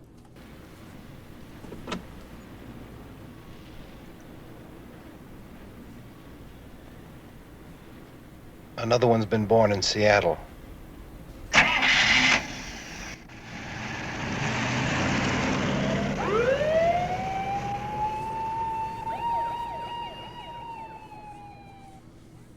And then the movie just ends. Then you get credits. That's the end. It wasn't anything that you did. It wasn't your fault. It was something that happened to you, and it's happened again. And this means there's a cause. Like something is causing something this now. Was done to you. Yeah. Whatever it wasn't a one-off thing. Yeah. And that means that there's more terror to come. Yeah. Yes. So again, this is in some ways the intensity in this one is very individual and personal, where you feel it through the main two characters, specifically the husband, but also the wife, the way that they are falling apart. Like you said, if he had not had to turn with the child, and I don't remember whether the wife is around in the next one or not. I know that the guy comes back. It's the same actor, same character. I don't know if the wife's in it, and I don't know if we find out anything about what happened. So it may still have fallen apart, but there's a point where I think she is feeding the baby, or she knows the baby's in the house, and he's like flipping out. But that is the interesting part, is he does seem like he is going to shoot this baby and kill it until he sees it. And then he has this immediate turnaround because he hadn't seen the baby had not looked at him. He hadn't seen the baby up until that point. And even though the baby is, you see enough of it to understand what it looks like. It's creepy. It's got talon hands, three talon fingers. So Rick Baker did the special effect for the baby, right? Yep. And he needed somebody that he could work with around the clock on the model for it. So the baby, the full size baby. So they had a person in a full bodysuit that they did these close-ups of. But they needed somebody small enough that it would look somewhat believable, even though they were kind of shrouding the sequences, because it's still supposed to be a small, 10-pound child, right? So these sequences are just little close-ups, right? Rick Baker used his wife. Yeah, he had access to her.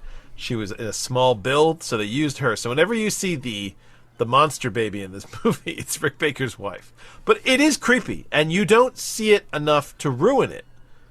You get tidbits of it that are handled very well. So I also enjoyed the hell out of this. And I think a lot of people probably are less interested in it because the initial monster baby thing can seem very cheesy at first.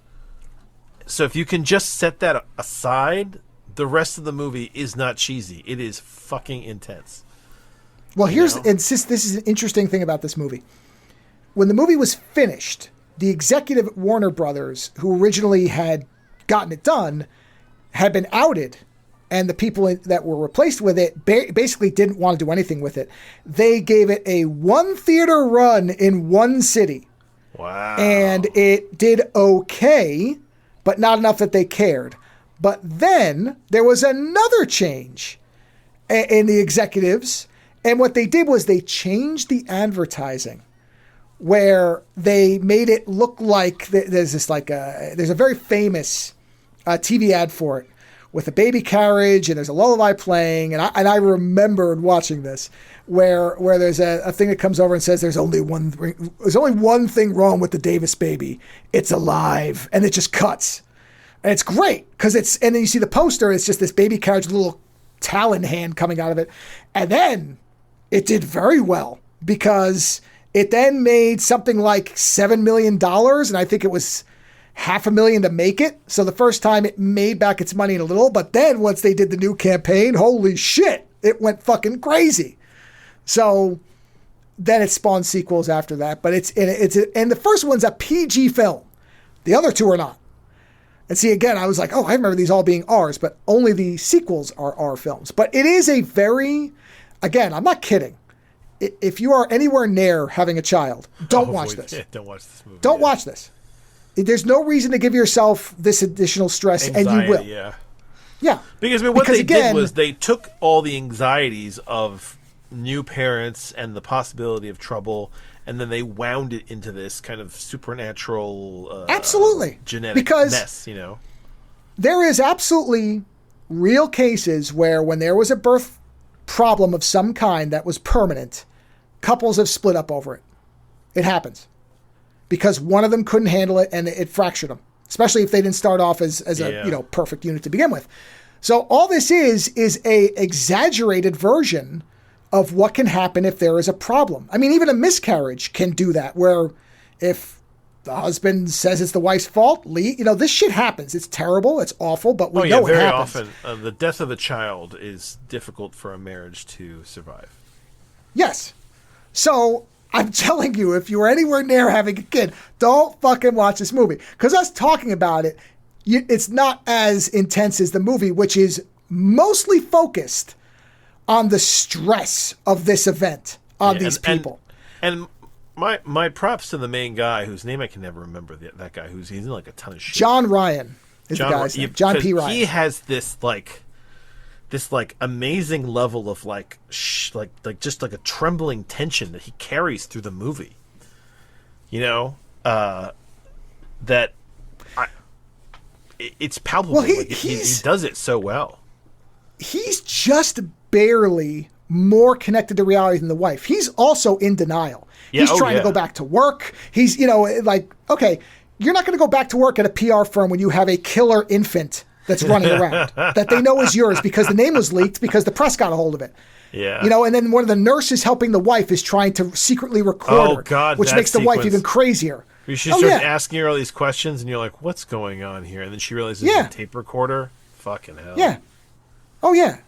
It's all, and the wife too. The breakdown of the wife is awful to watch too because it's not her fault. This thing happened. And early on in the movie, she is a very lovely, nice, very warm woman. And then by the end, she's just I'm glad it's terrible. I'm glad this didn't go the horror movie where the baby kills the kid and the mom, and then the dad kills the baby and he's left with nothing at the end. Like that's kind of the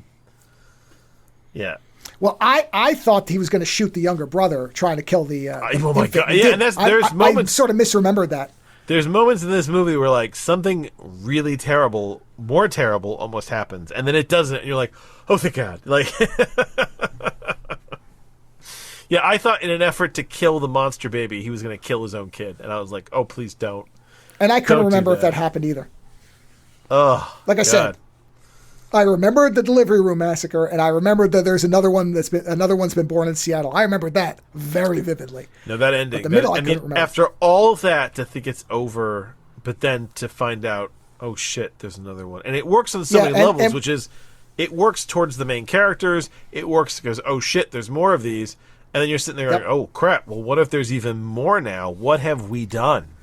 Well, because, and we forgot to mention this, in the beginning when they're sitting in the room, when the guys are waiting for the announcement of their babies being born, he's talking to a exterminator who's talking about the chemicals, and oh yeah, we used to be able to kill them with this, and they're looking out the window like there's the smog and the pollution, and the planet's going to shit. Like they're inferring, and again, you can go to lead paint, you can go to leaded gasoline. There's all these things that we know happened.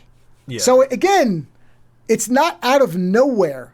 Obviously, monster babies aren't being born that kill people, but birth defects that have been tied to pollutants happen. We know that happens. So this stuff is, again, it's exaggerated, but it's all there. And that thing at the end where he says there's been another one born in Seattle, one of the things that's really smart, because again, Larry Cohen produced, directed, wrote, so he did it all on this. Yeah. The shot is focused on the police officer, and then when he says it...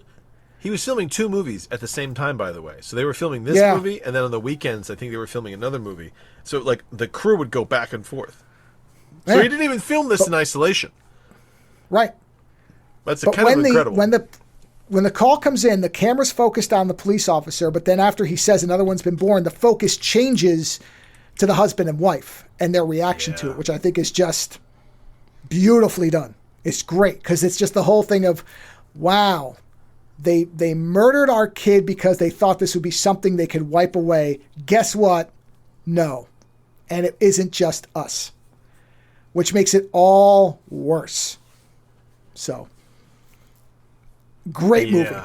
It's intense. If you're not in the childbirth realm, again, I'm seriously telling people, do not. Until you're done, or never going to. Don't watch this. It is intense, yeah. Then I thought, you know what? Let's just finish the trilogy of misery here, and let's go way big on this. So then we watched a movie from 10 years prior to It's Alive. This is a black and white film from 1964 titled Failsafe, released in the same year as Dr. Strangelove, also based on a novel like Dr. Strangelove, but a different novel, and where Dr. Strangelove was a parody, a black comedy, about the potential of nuclear Holocaust warfare, whatever. This movie plays it straight. And this is, as you pointed out when we were watching it, this is a sandbaggers type movie in that the movie is mostly 3 rooms. It's a 3-room film. With an occasional for the majority. Yeah, well, you see there's a dinner party at the very beginning. You see little things, but for the majority of it, it's 3 rooms. So this is in the time period of the 60s when the Russians and the U.S. were at each other's throats. Nuclear war was perhaps imminent at any point, and each side was trying to set up all of these complicated automated systems to ensure that if something happened and the other side was trying to co-opt the command and control channels, that they had a way to make sure it couldn't happen. And much of that involved, at the time, automation and computers. So this is war games, pre-war games. The amount of shit that they say in this movie that pertains to stuff going on right now. Well, yeah. The clip, incredible and dismal. The clip I will play, which is the very end, you can replace certain words with stuff we talked about at the beginning of the show, and it works fine. But in any event, what we have is... we start off with a dinner party, and Walter Matthau is a professor who we will later find out is all about just wiping out the Russians, but he is talking about how war should be waged and why millions being dead, if 60 million is better than 100 million because you've saved 40 million, and he clearly has what's funny, though, is that I was thinking about this today because it just kind of occurred to me, is that Walter Matthau's character is right, though. Like, you don't like his logic, but in the end, his logic is the thing that wins out. Because that's exactly what they do. They don't do it the way he wants them to do it. But it's the whole way out of, we lose this many, so we don't lose this many. Well, okay, yes, his opening at the dinner party assessment is correct. What he says later about what's going to happen on a first strike, I don't believe we have any evidence that when he's like, oh, they're just going to give up. Yeah, no. Yeah, he goes off the fucking deep end. A lot of people go off the fucking rails. Well, they do, but he's just a fucking maniac. Or his viewpoint, I'm sure, is based on real viewpoints, but I think you are rolling the dice with the planet. In any event, we start off and we get an idea that, okay, he's involved in assessing the fallout of nuclear war. And so he's going to brief the Secretary of State and his sort of military individuals on a discussion of how to perhaps wage limited nuclear warfare if possible. So he goes and he's talking to them in this one room. In another room, I think it's a senator. He's a senator, right? He's basically looking at the command center for all this stuff. Yeah, it's somebody, some representative of the legislature and it's kind of like a technical Senate expert. Oversight Committee. He's the head of the committee. Yes. And a computer expert of some expert on these systems or computer systems in general. Yeah, these to help him civilians, understand what the fuck's going on. Right, are in this room. If you've seen War Games, the room with the big screens, it's that. It's a big room where they're monitoring the globe and like traffic in the air and possible, UFO. They keep calling them UFOs because that's what they would call a missile. And they're explaining about, every so often, half a dozen times a month, we'll get an unidentified thing and a series of steps start unfolding. And, there's all these checks and balances within the computer system to make sure that we are proceeding in a certain way. And that if we have to have a strike, that we because the president's voice can be faked, we isolate them so they can't hear it. I love that too. They're like, well, his voice could be faked. So, we can't. Yeah. Hey, man, even Dune said that, right? His voice could be imitated. I'd know the difference. Well, not in this case, they wouldn't. And boy, oh boy, what they try to do to get around that is one of the worst parts of the whole movie. But we'll get to that as far as bringing the wife in. But so they detect something and they start following the steps. And, the guy's like, well, what are the steps? And he's like, oh, well, it's I don't remember what the first thing is, but then we go to yellow, then we go to green, then we go to red. And he says, oh, how often have you gotten to green? He's like, like once or twice. It's not very much. We usually get to red. We find out it's a commercial flight. It's no big deal. We stand down. He's like, and the Russians basically do the same thing.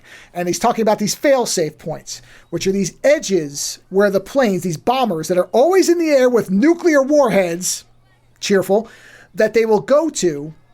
And unless they are told keep going, they will turn around. So they will circle until they get an all clear or strike and they come back. They'll hold certain positions until they hear the go or the stay. Yeah, a certain amount of outside of Russian airspace which they can't cross into. They just hold. Yeah.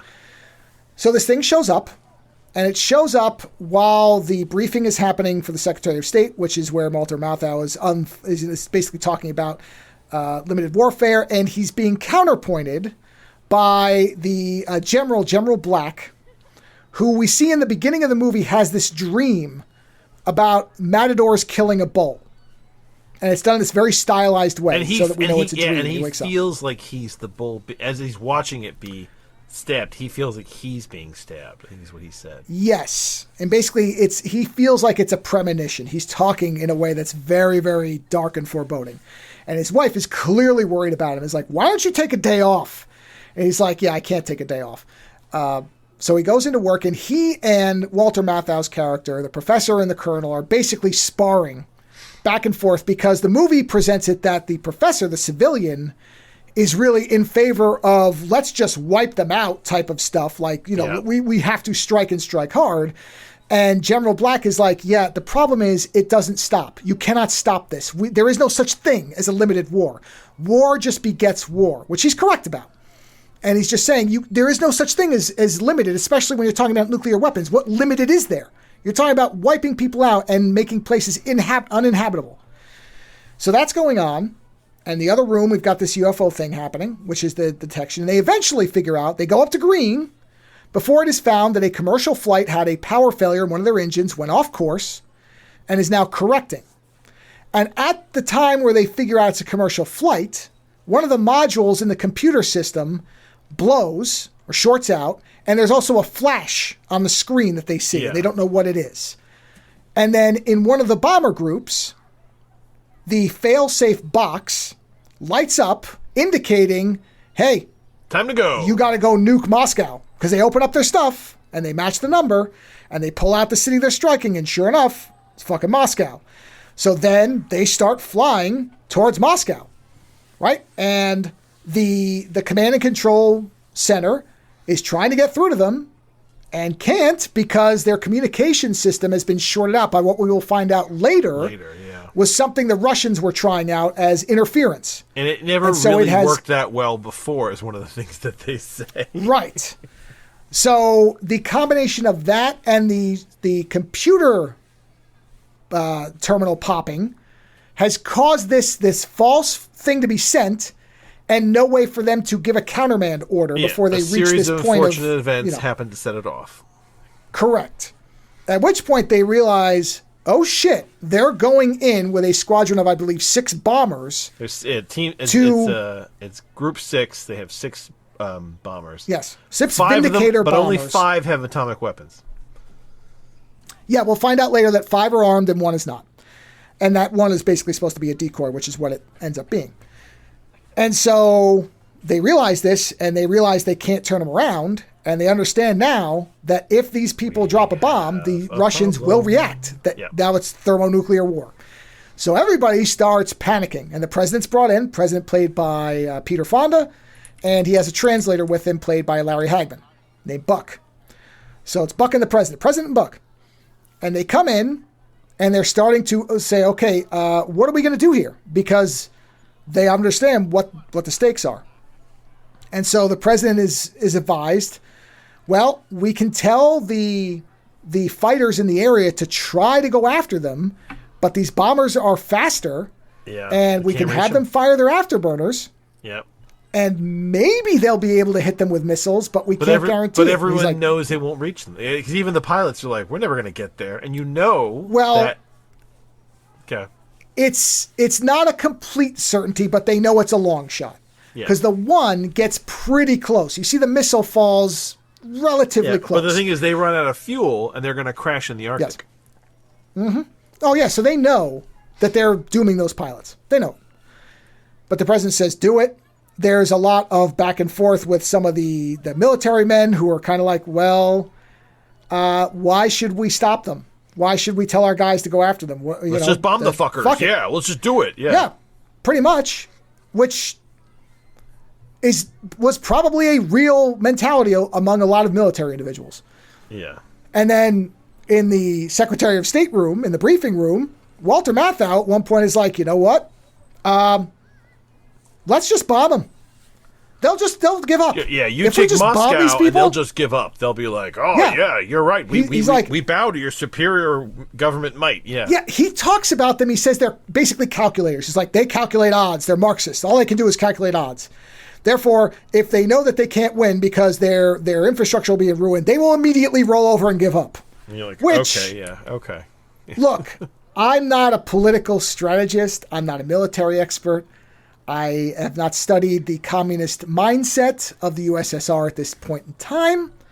So I cannot say with 100% certainty that the individual espousing this viewpoint was wrong. But Stetter, I have a doubt. I just don't know if that's what would happen. But the thing is that you get these continuous counterbalances where you get one guy that's like, we need to stop this. We need to make them understand. The president starts talking about shooting down our own ships, which the military guys don't like. But there are military guys that don't like it that say, okay, but because of the nature of this situation, this is what we've got to do. Whereas there's other military guys that are like, fuck it. We should bomb them. All out war. And, and have like a serious psychological break to the point of being court-martialed. Like the one guy gets dragged away by the MPs because he tries to take over so they can just do a full attack. Yes. So like it is a weird, tense situation, and nobody knows what the right thing to do. This and for a movie that takes place, I called it a sandbagger movie because it's all in a series of rooms and people trying to handle the situation. But the comedy of it is that we've gotten used to, in the modern age, things getting dramatized so that there's in a modern version of this movie, there'd be like, you'd see the planes doing dogfights in the sky and like all this shit, right? Whereas this movie was like, no, the drama is the reality of what would happen. These people would be in rooms making decisions that would cost millions of lives. So yeah, it's tense, and you just like, and the you get this claustrophobia of being trapped in these rooms with this kind of heavy decision making where nobody knows what the right thing to do is. And I should say, the guy that Walter Matthau is playing is based on a real person who didn't have this exact mentality, but similar, named Herman Kahn. So you can look him up if you're curious. Oh, funny. Okay. Herman Kahn, who was a big-time game theorist. I didn't find anything indicating that he theory. said. Okay. Yeah, I didn't find anything that indicated that he said the whole thing about they'll fold, but he did say things about how if we were set up properly, that they would likely not counterattack because they knew we would win overwhelmingly. So it's similar. In any event, things keep proceeding. Does nobody ever look into the fact that crazy fuckers like to, fucking get the last shot even if they know they're going to go down? I'm not calling the Russians crazy fuckers. I'm just saying, in general, if you know you're going to be wiped out, right, then there are a lot of people that go, fuck it. Let's give them everything we've got. Let them remember us. Well, I think one of the things the movie does very intelligently without ever specifically stating it directly to the audience is you keep getting these moments where someone will say, well, yeah, they have the same setup as we do. Yes, they're set up the same. Yes, they'll react the same. Meaning, if we're arguing for a first strike, someone there is too. So this are they. Problem. Yeah. Oh, yeah. Yes. This is the critical problem with this type of mentality is you assume you're the only one that clever. And as the movie will point out, each side is wrong about technical elements of the other's defense. We will find that out because they get to a point where they realize that no matter how much the Russians try, they're not going to get every bomber unless there is cooperation. And at first, the Russians reject it. The Russian premier is like, no, they're telling me you're lying. Yeah. Yes, he's like, no, I can't trust what you're going to tell me. Would you trust what I'm... And they're both basically acknowledging that they can't trust each other. No, and then they've created such a situation of paranoia that you can't trust each other. Everyone's just trying to figure out what the play is. Yes. So they finally get to a point where the Russian premier is like, okay, you know what? Yeah, you'd better help us out. And so they set up this line where they're talking to each other. And there's a point where the American commander is like, hey, ignore this plane because it's a distraction plane. Yeah. Yes. He's like, don't pay attention to it. Go for the other one that has the bomb. And the Russians don't believe him. Yeah. Because basically what happens is on both sides, there are people like getting knocked out and like assaulted. And so it ends up where they blow their chance to stop this bomber. And they bring in the pilot's wife and put her on the radio with him because they've already tried the president, and these pilots have been trained that at a certain point they shouldn't listen to anybody because it's all just an attempt to stop them, right? Specifically, they've been told the president's voice can be faked. Yeah, and they bring this guy's wife in. So they bring the wife in. Yeah. Oh. Yes, and she's screaming, there's no war, turn around, you've got the wrong orders, and he turns the radio off. Yeah. And so at that point, they've gotten to a state where the president's like, okay, there's almost no chance that you can stop these bombs. Oh, no. Yeah. Moscow is going to get bombed. There's no way out of it. Almost certainly. He says, because he does say, he's like, there's almost no chance that this is going to be stopped. So he says, what we can do is we can bomb New York City to stop this from becoming a war. The way he delivers it. So basically the American ambassador's in Moscow. And he says he's got the ambassador and the Russian prime minister. Prime minister or president? Prime minister? Well, no, yeah. So what he says is, because that's where I was going with it. So what he says is, here's what we can do.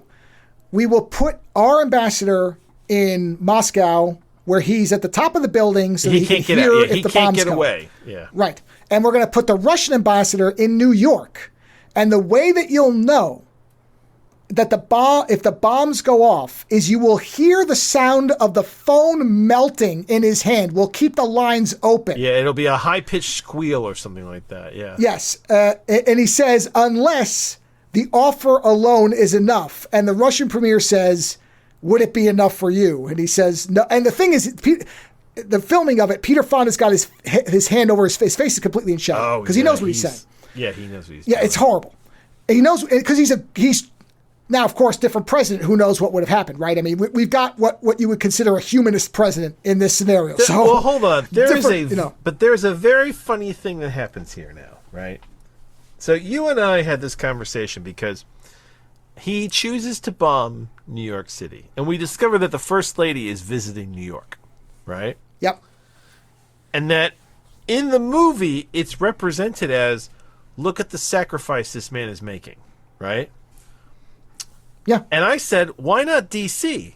And you were like, well, New York is the financial capital of the United States. Right. Right? So I mentioned this to my wife, this movie, right? And when I mentioned the thing about the president, and I was like, and I said, oh, you discover the president's wife is in New York. And my wife said, typical politician. Bomb somebody else. Don't put yourself on the line. And I was like, wow. I was like, that is such a different interpretation. Now, it's not my interpretation, right? But that's the modern interpretation. If you just hear about that, your brain immediately goes to, oh yeah, he doesn't give a shit about his wife. He's like, fuck it. I'm not going to die. She can die, right? Because that's where we are today with our politicians, right? So I thought that was an interesting, counter vision of it. That is not how the movie plays it. I was going to say, without seeing the movie, yes, that makes sense. And if you thought that this was a casual decision, or you didn't, no, the movie does not play it that way. General Black's whole fucking family is in New York. Yes. So basically, he says, Black, I need you to fly this thing. And General Black, who's loyal to the president, he says, all right, I'm there. And he walks out the door because I think it is the dream thing where he's like, this is it. This is what, I mean, basically the movie does outright say that, but that's why, because I've seen some people saying, well, why was he so willing to do this? And I'm like, well, if you watch the beginning of the movie and remember I think he what felt was like going it was on. Inevitable. Yeah. Yes, that this was exactly what he had dreamed this happening. And just the discussions with everybody in that room just convinced him it had to happen. They were going to get nuked anyway. It was going to happen. Them and probably many others. Yeah. His family was going to die anyway, so he figured he might as well be the person who does it. Yeah, because I think doesn't Fonda start to say, is your family in Moscow, and cuts himself off and just stops? Yeah. Because I think he started to say, is your family? And then he's like, never mind. And he just, because at that point, it didn't matter. So basically, Black goes up in the air, and he's waiting for the yeah, and nobody can argue it either. That's the other thing, too. Nobody likes the idea, but nobody can argue it either. No. They're in a situation where the Russians accept it, and this will avert World War III. Yeah. So basically, at this point, Black's up in the air with a bomb heading to New York, or in New York, whatever. He's there. And they're waiting to see, on the last-ditch chance, that this will be averted. And so now I'm going to play the clip, not of the very, very end of the movie, which we'll talk about, which is the very last stuff. But this is the critical thing where this movie really does kind of deliver a lot in just over 2 minutes. And as Lando was alluding to, you can listen to this and apply it in a modern context. So I will just play this, the last basic conversation between the president and the Russian premier. The premier, sir. Yes, Mr. Chairman. Mr. President, I have ordered our long-range missiles to stand down from their alert. Only that part of our defense that has a chance of shooting down your bomber is still active. We do not think we have much of a chance. I know. And yet, this was nobody's fault. I don't agree. No human being did wrong. No one is to be blamed. We're to blame, both of us.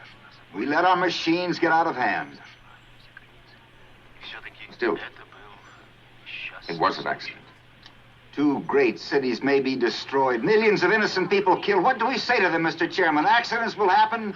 I won't accept that. All I know is that as long as we have weapons... All I know is that men are responsible. We're responsible for what happens to us. Today we had a taste of the future. Do we learn from it or do we go on the way we have? What do we do, Mr. Chairman? What do we say to the dead? I think if we are men, we must say, this will not happen again. But do you think it possible? With all that stands between us. We put it there, Mr. Chairman, and we're not helpless. What we put between us, we can remove. Mr. President. Yes, Jay? I can hear the sound of explosions from the northeast. The sky is very bright. All lit up.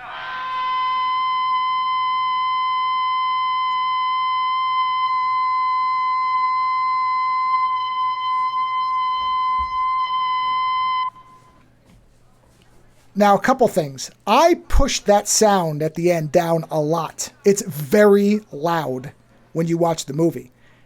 On purpose. Because you understand what that means. Moscow is gone. And so, before we get to the very, very end, the thing where he says, we let our machines get out of control, we can learn from this or not. Also where he says, we're not helpless, which I think is something I talk about a lot, about people's attitude that these things just happen and we can't do anything about them because they're inevitable when many of them are not. Now, this is one of many of these types of dialogue segments in this movie, which are just like punch you in the face. Amazingly done. But that sound is so harsh, and you're seeing that sound playing in different rooms so everybody is aware of what's going on. It's great. It's just fantastic. Yeah, but then honestly, the weird thing is, so you get the bomb drop, right? And Walter Matthau gets up in front of the conference room and he goes, there's no point to. Well, no, actually, that's after they bombed New York. So they haven't bombed New York yet. You got anything you're gonna play?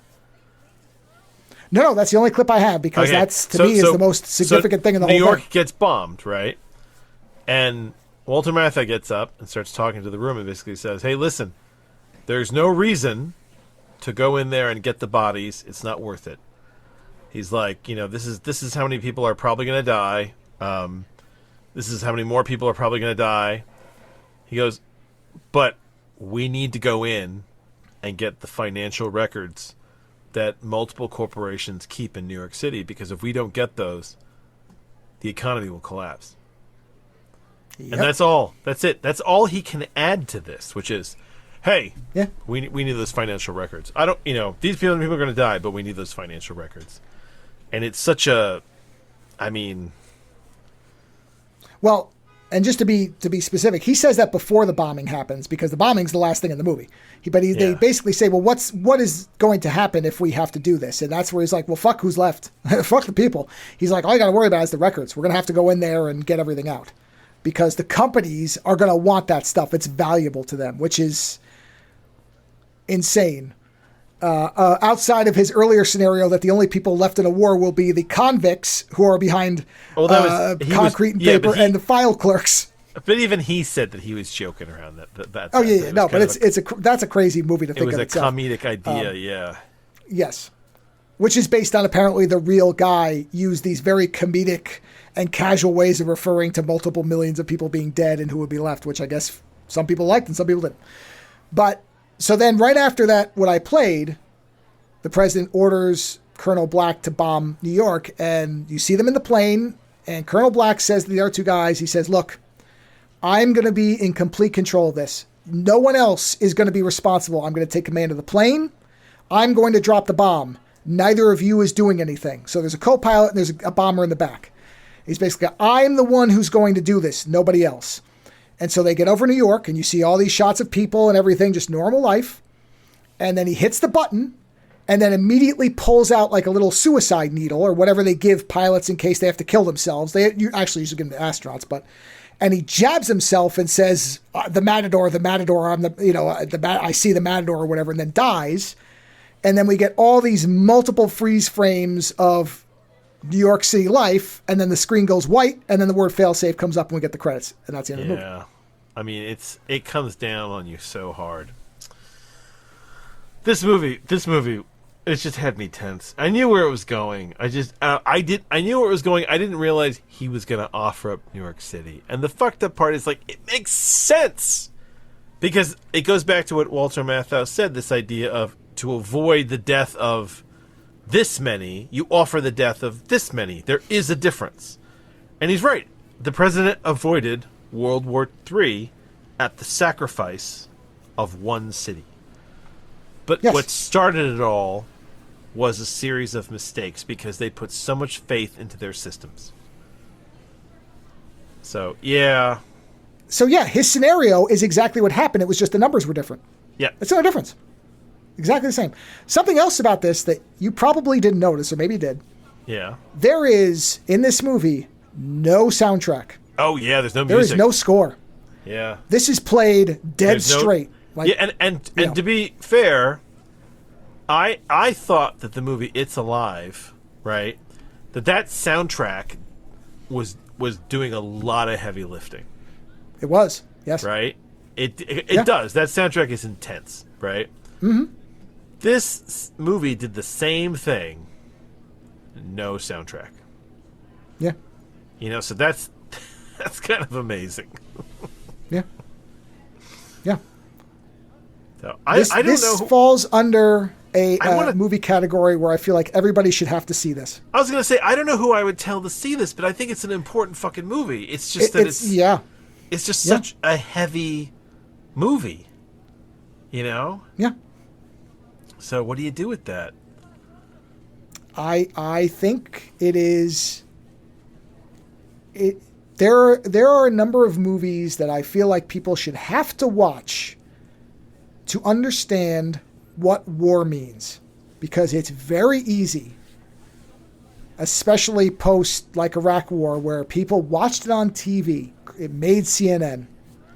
And all it was watching the American military looking like they were just wiping people out. And that's all war was, because we were so far away from Vietnam and all the rest of it where, I would say that probably this movie, I mean, there's a lot of movies. Platoon, maybe not Platoon. No, probably, no, not Platoon. Born on the 4th of July. I think people should have to watch that. Oh, God, that's a heavy one, too. Because you should have to see what this stuff is. It's very easy be like, They should not rationalize. They should make it feel more real. It should connect you to it in a way where you understand that it's not abstract. Yes. Yeah. Yeah, because you're talking about the abstraction of it. Yeah, yeah, because it just becomes, we're seeing it now. We're seeing the casual nature of playing around with what could be many people's lives. And there's a cost. This is cost on a global scale. Like, this is, okay, we're gambling with millions of people. That itself is still an abstraction, but this movie does a good job of personalizing it and bringing it as close as you can.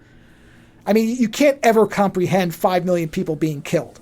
Unless you're standing in the middle of it and somehow survive. New York City being basically wiped out. Right. But that's why I say also, like, Born on the 4th of July. Well, there's somebody who went and came back, and look what happened. That was a very good, I think, depiction of what many veterans go through. And how it's all rah, rah, rah, go get 'em, boys, with yellow ribbons and parades and shit, until somebody has to deal with what happened to them and what it does to them. And then suddenly it's hard to find money and care and proper handling of what their mental state is. That all suddenly becomes something nobody really wants to talk about as much. But again, yeah, let's go over there and let's show them the American superpower. And then when they come back, it's like, stop complaining. You're love it or leave it bullshit type stuff. And that's what bothers me. Is it's the same abstraction that gets these people sent to places, and then nobody wants to see them when they come back.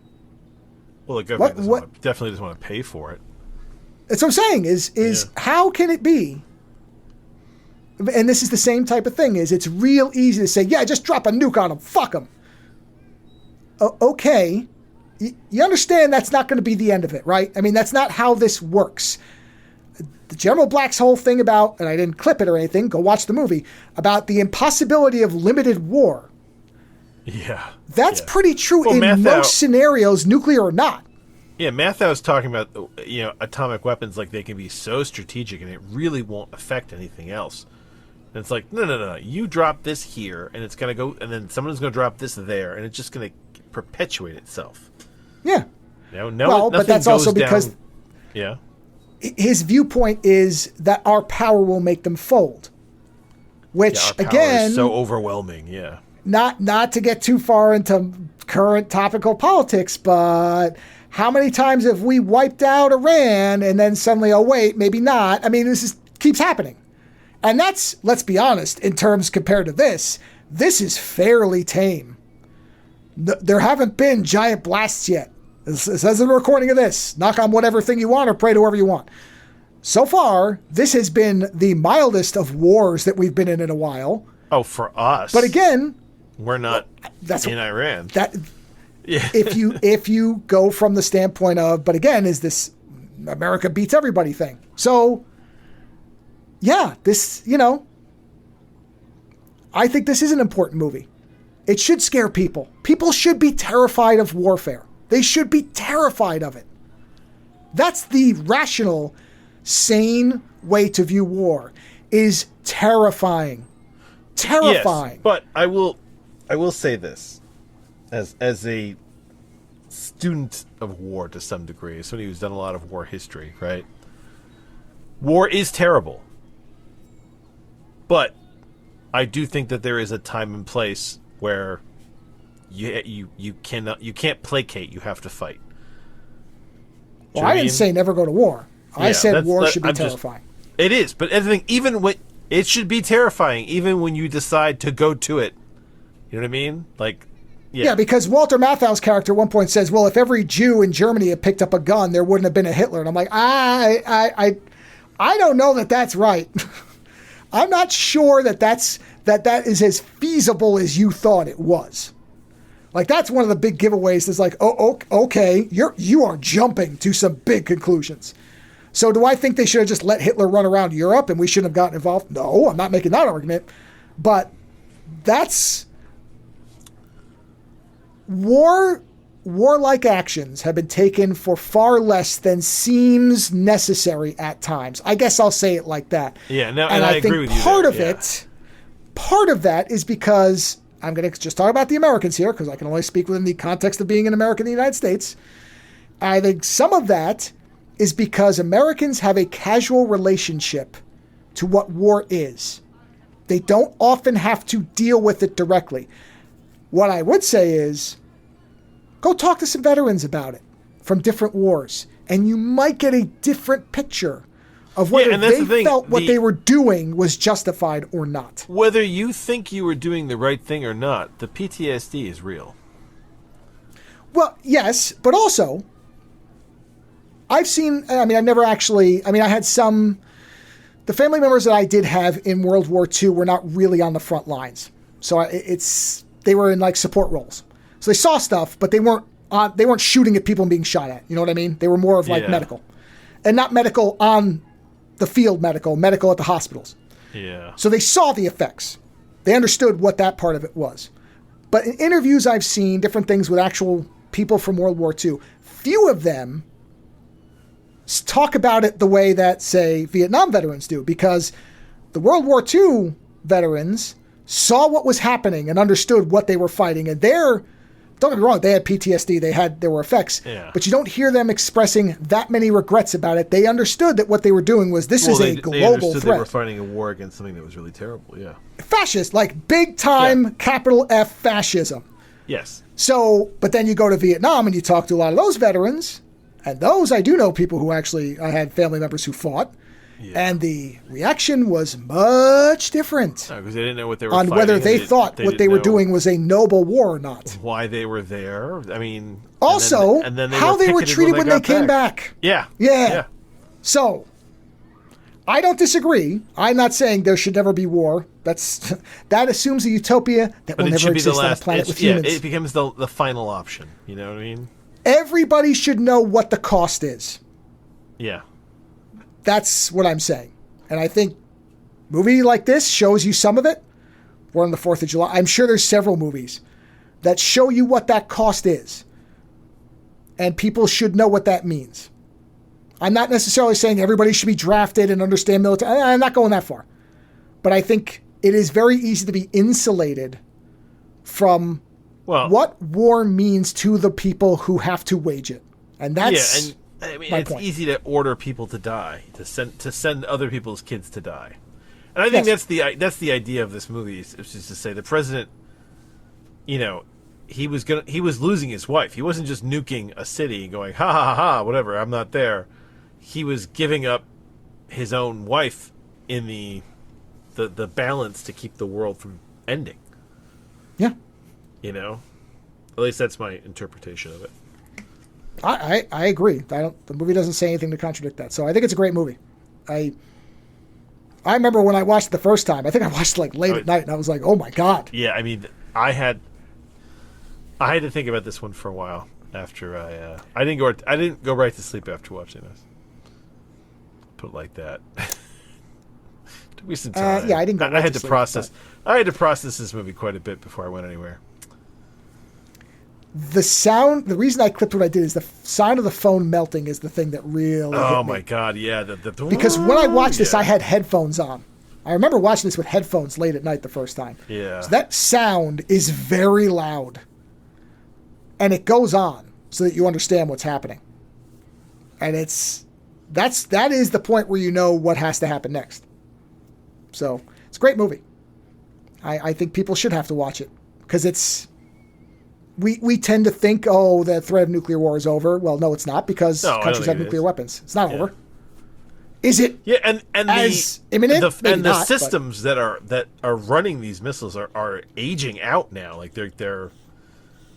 Yeah, that's almost more scary. The fact that these systems are getting older and, Well, not only that, but we just saw one of the, I don't remember which one of the companies was fighting with the government because they said we don't want our AI stuff used for warfare. Yeah. And the government's like, we'll use it for whatever we want. So you're sitting there going, and then another company was like, means. that's okay, you can use ours for whatever you want to do. Yeah. Right.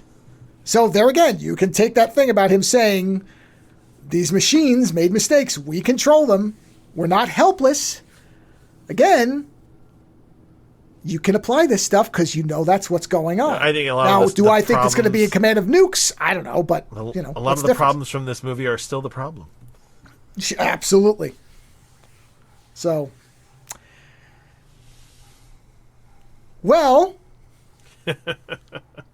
I recommend all these movies as long as you know what you're getting into. And that's why I say, of these movies, this is going to sound really warped. I think, for me, personally, Medusa Touch is the easiest one to recommend to anybody because its premise is just out there enough that you don't really worry about it. Like, psychic guy bringing down planes in churches. Yeah, but that plane scene, holy shit. I agree. I'm not saying that in the context of the movie, it is intense. It is.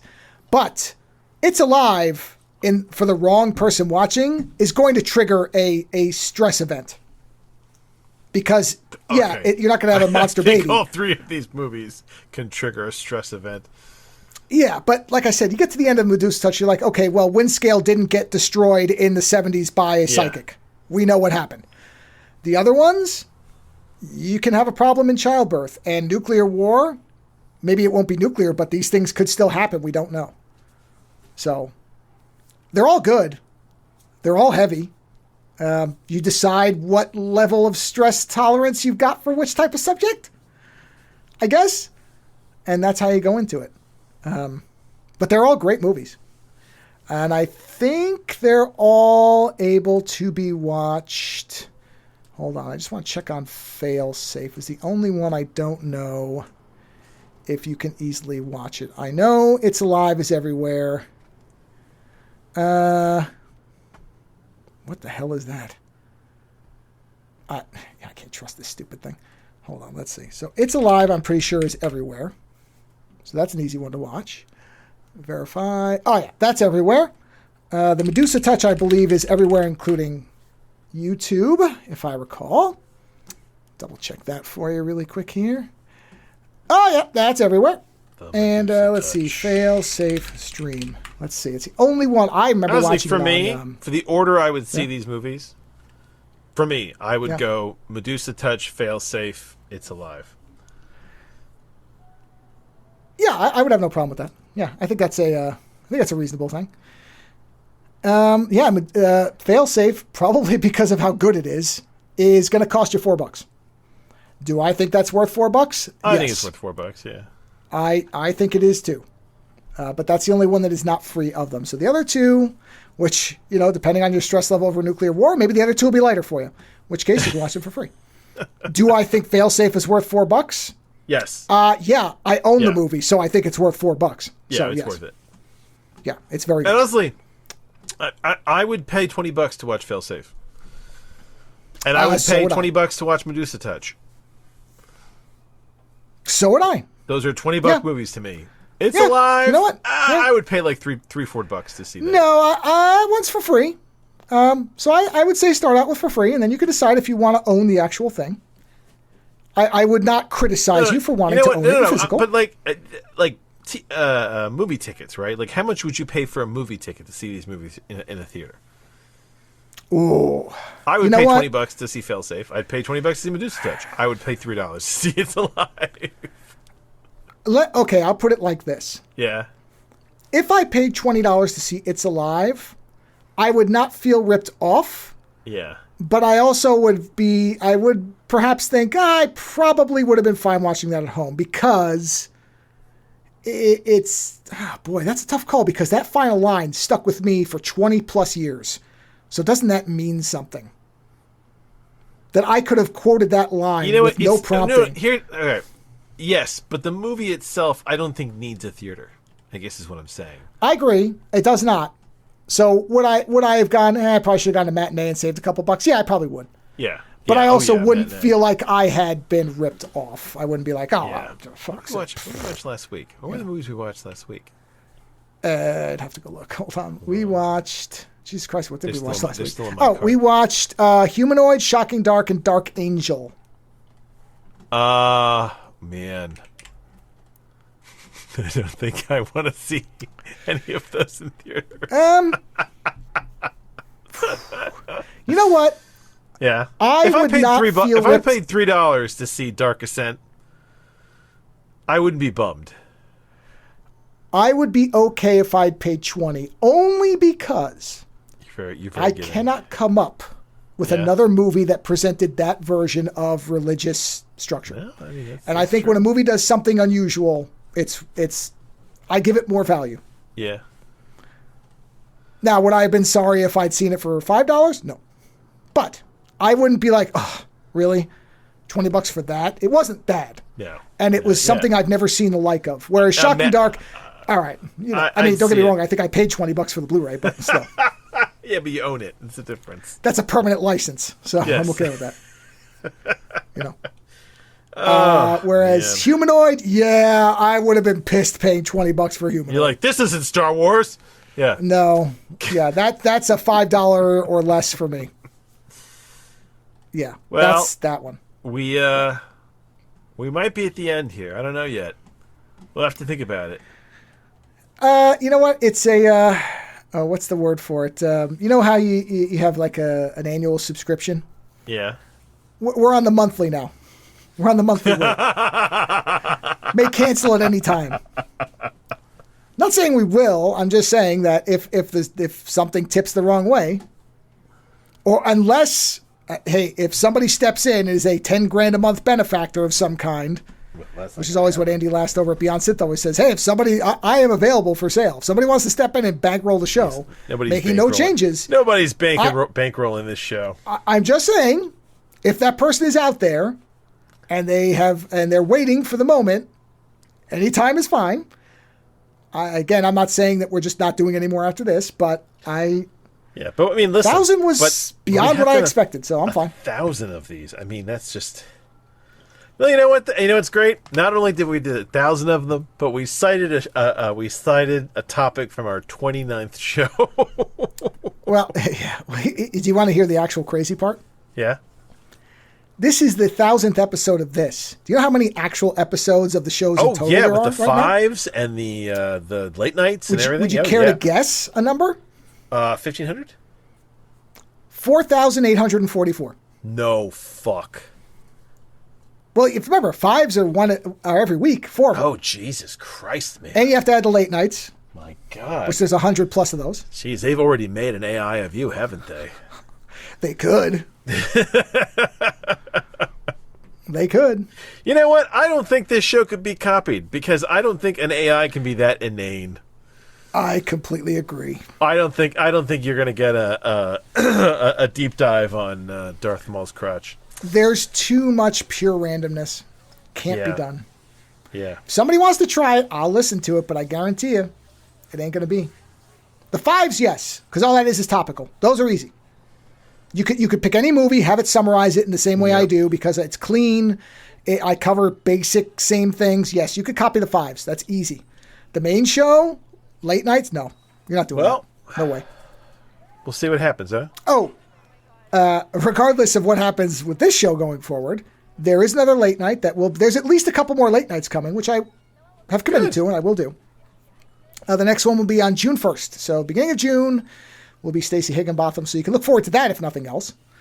And so the future, as you said, it's always tumultuous, as is the future of the show. So we'll see you again next week? ? Yeah. Visit OzoneNightmare.com to subscribe to new episodes or to browse through our back catalog. Email questions or comments to ozonenightmare@gmail.com. If you'd like to support the show, visit supportourshow.com and select whatever option works best for you. The opening theme for the show is provided by Heartbeat Hero. The closing theme is provided by Ogre. Please visit and support these artists using the links in the show notes for each episode.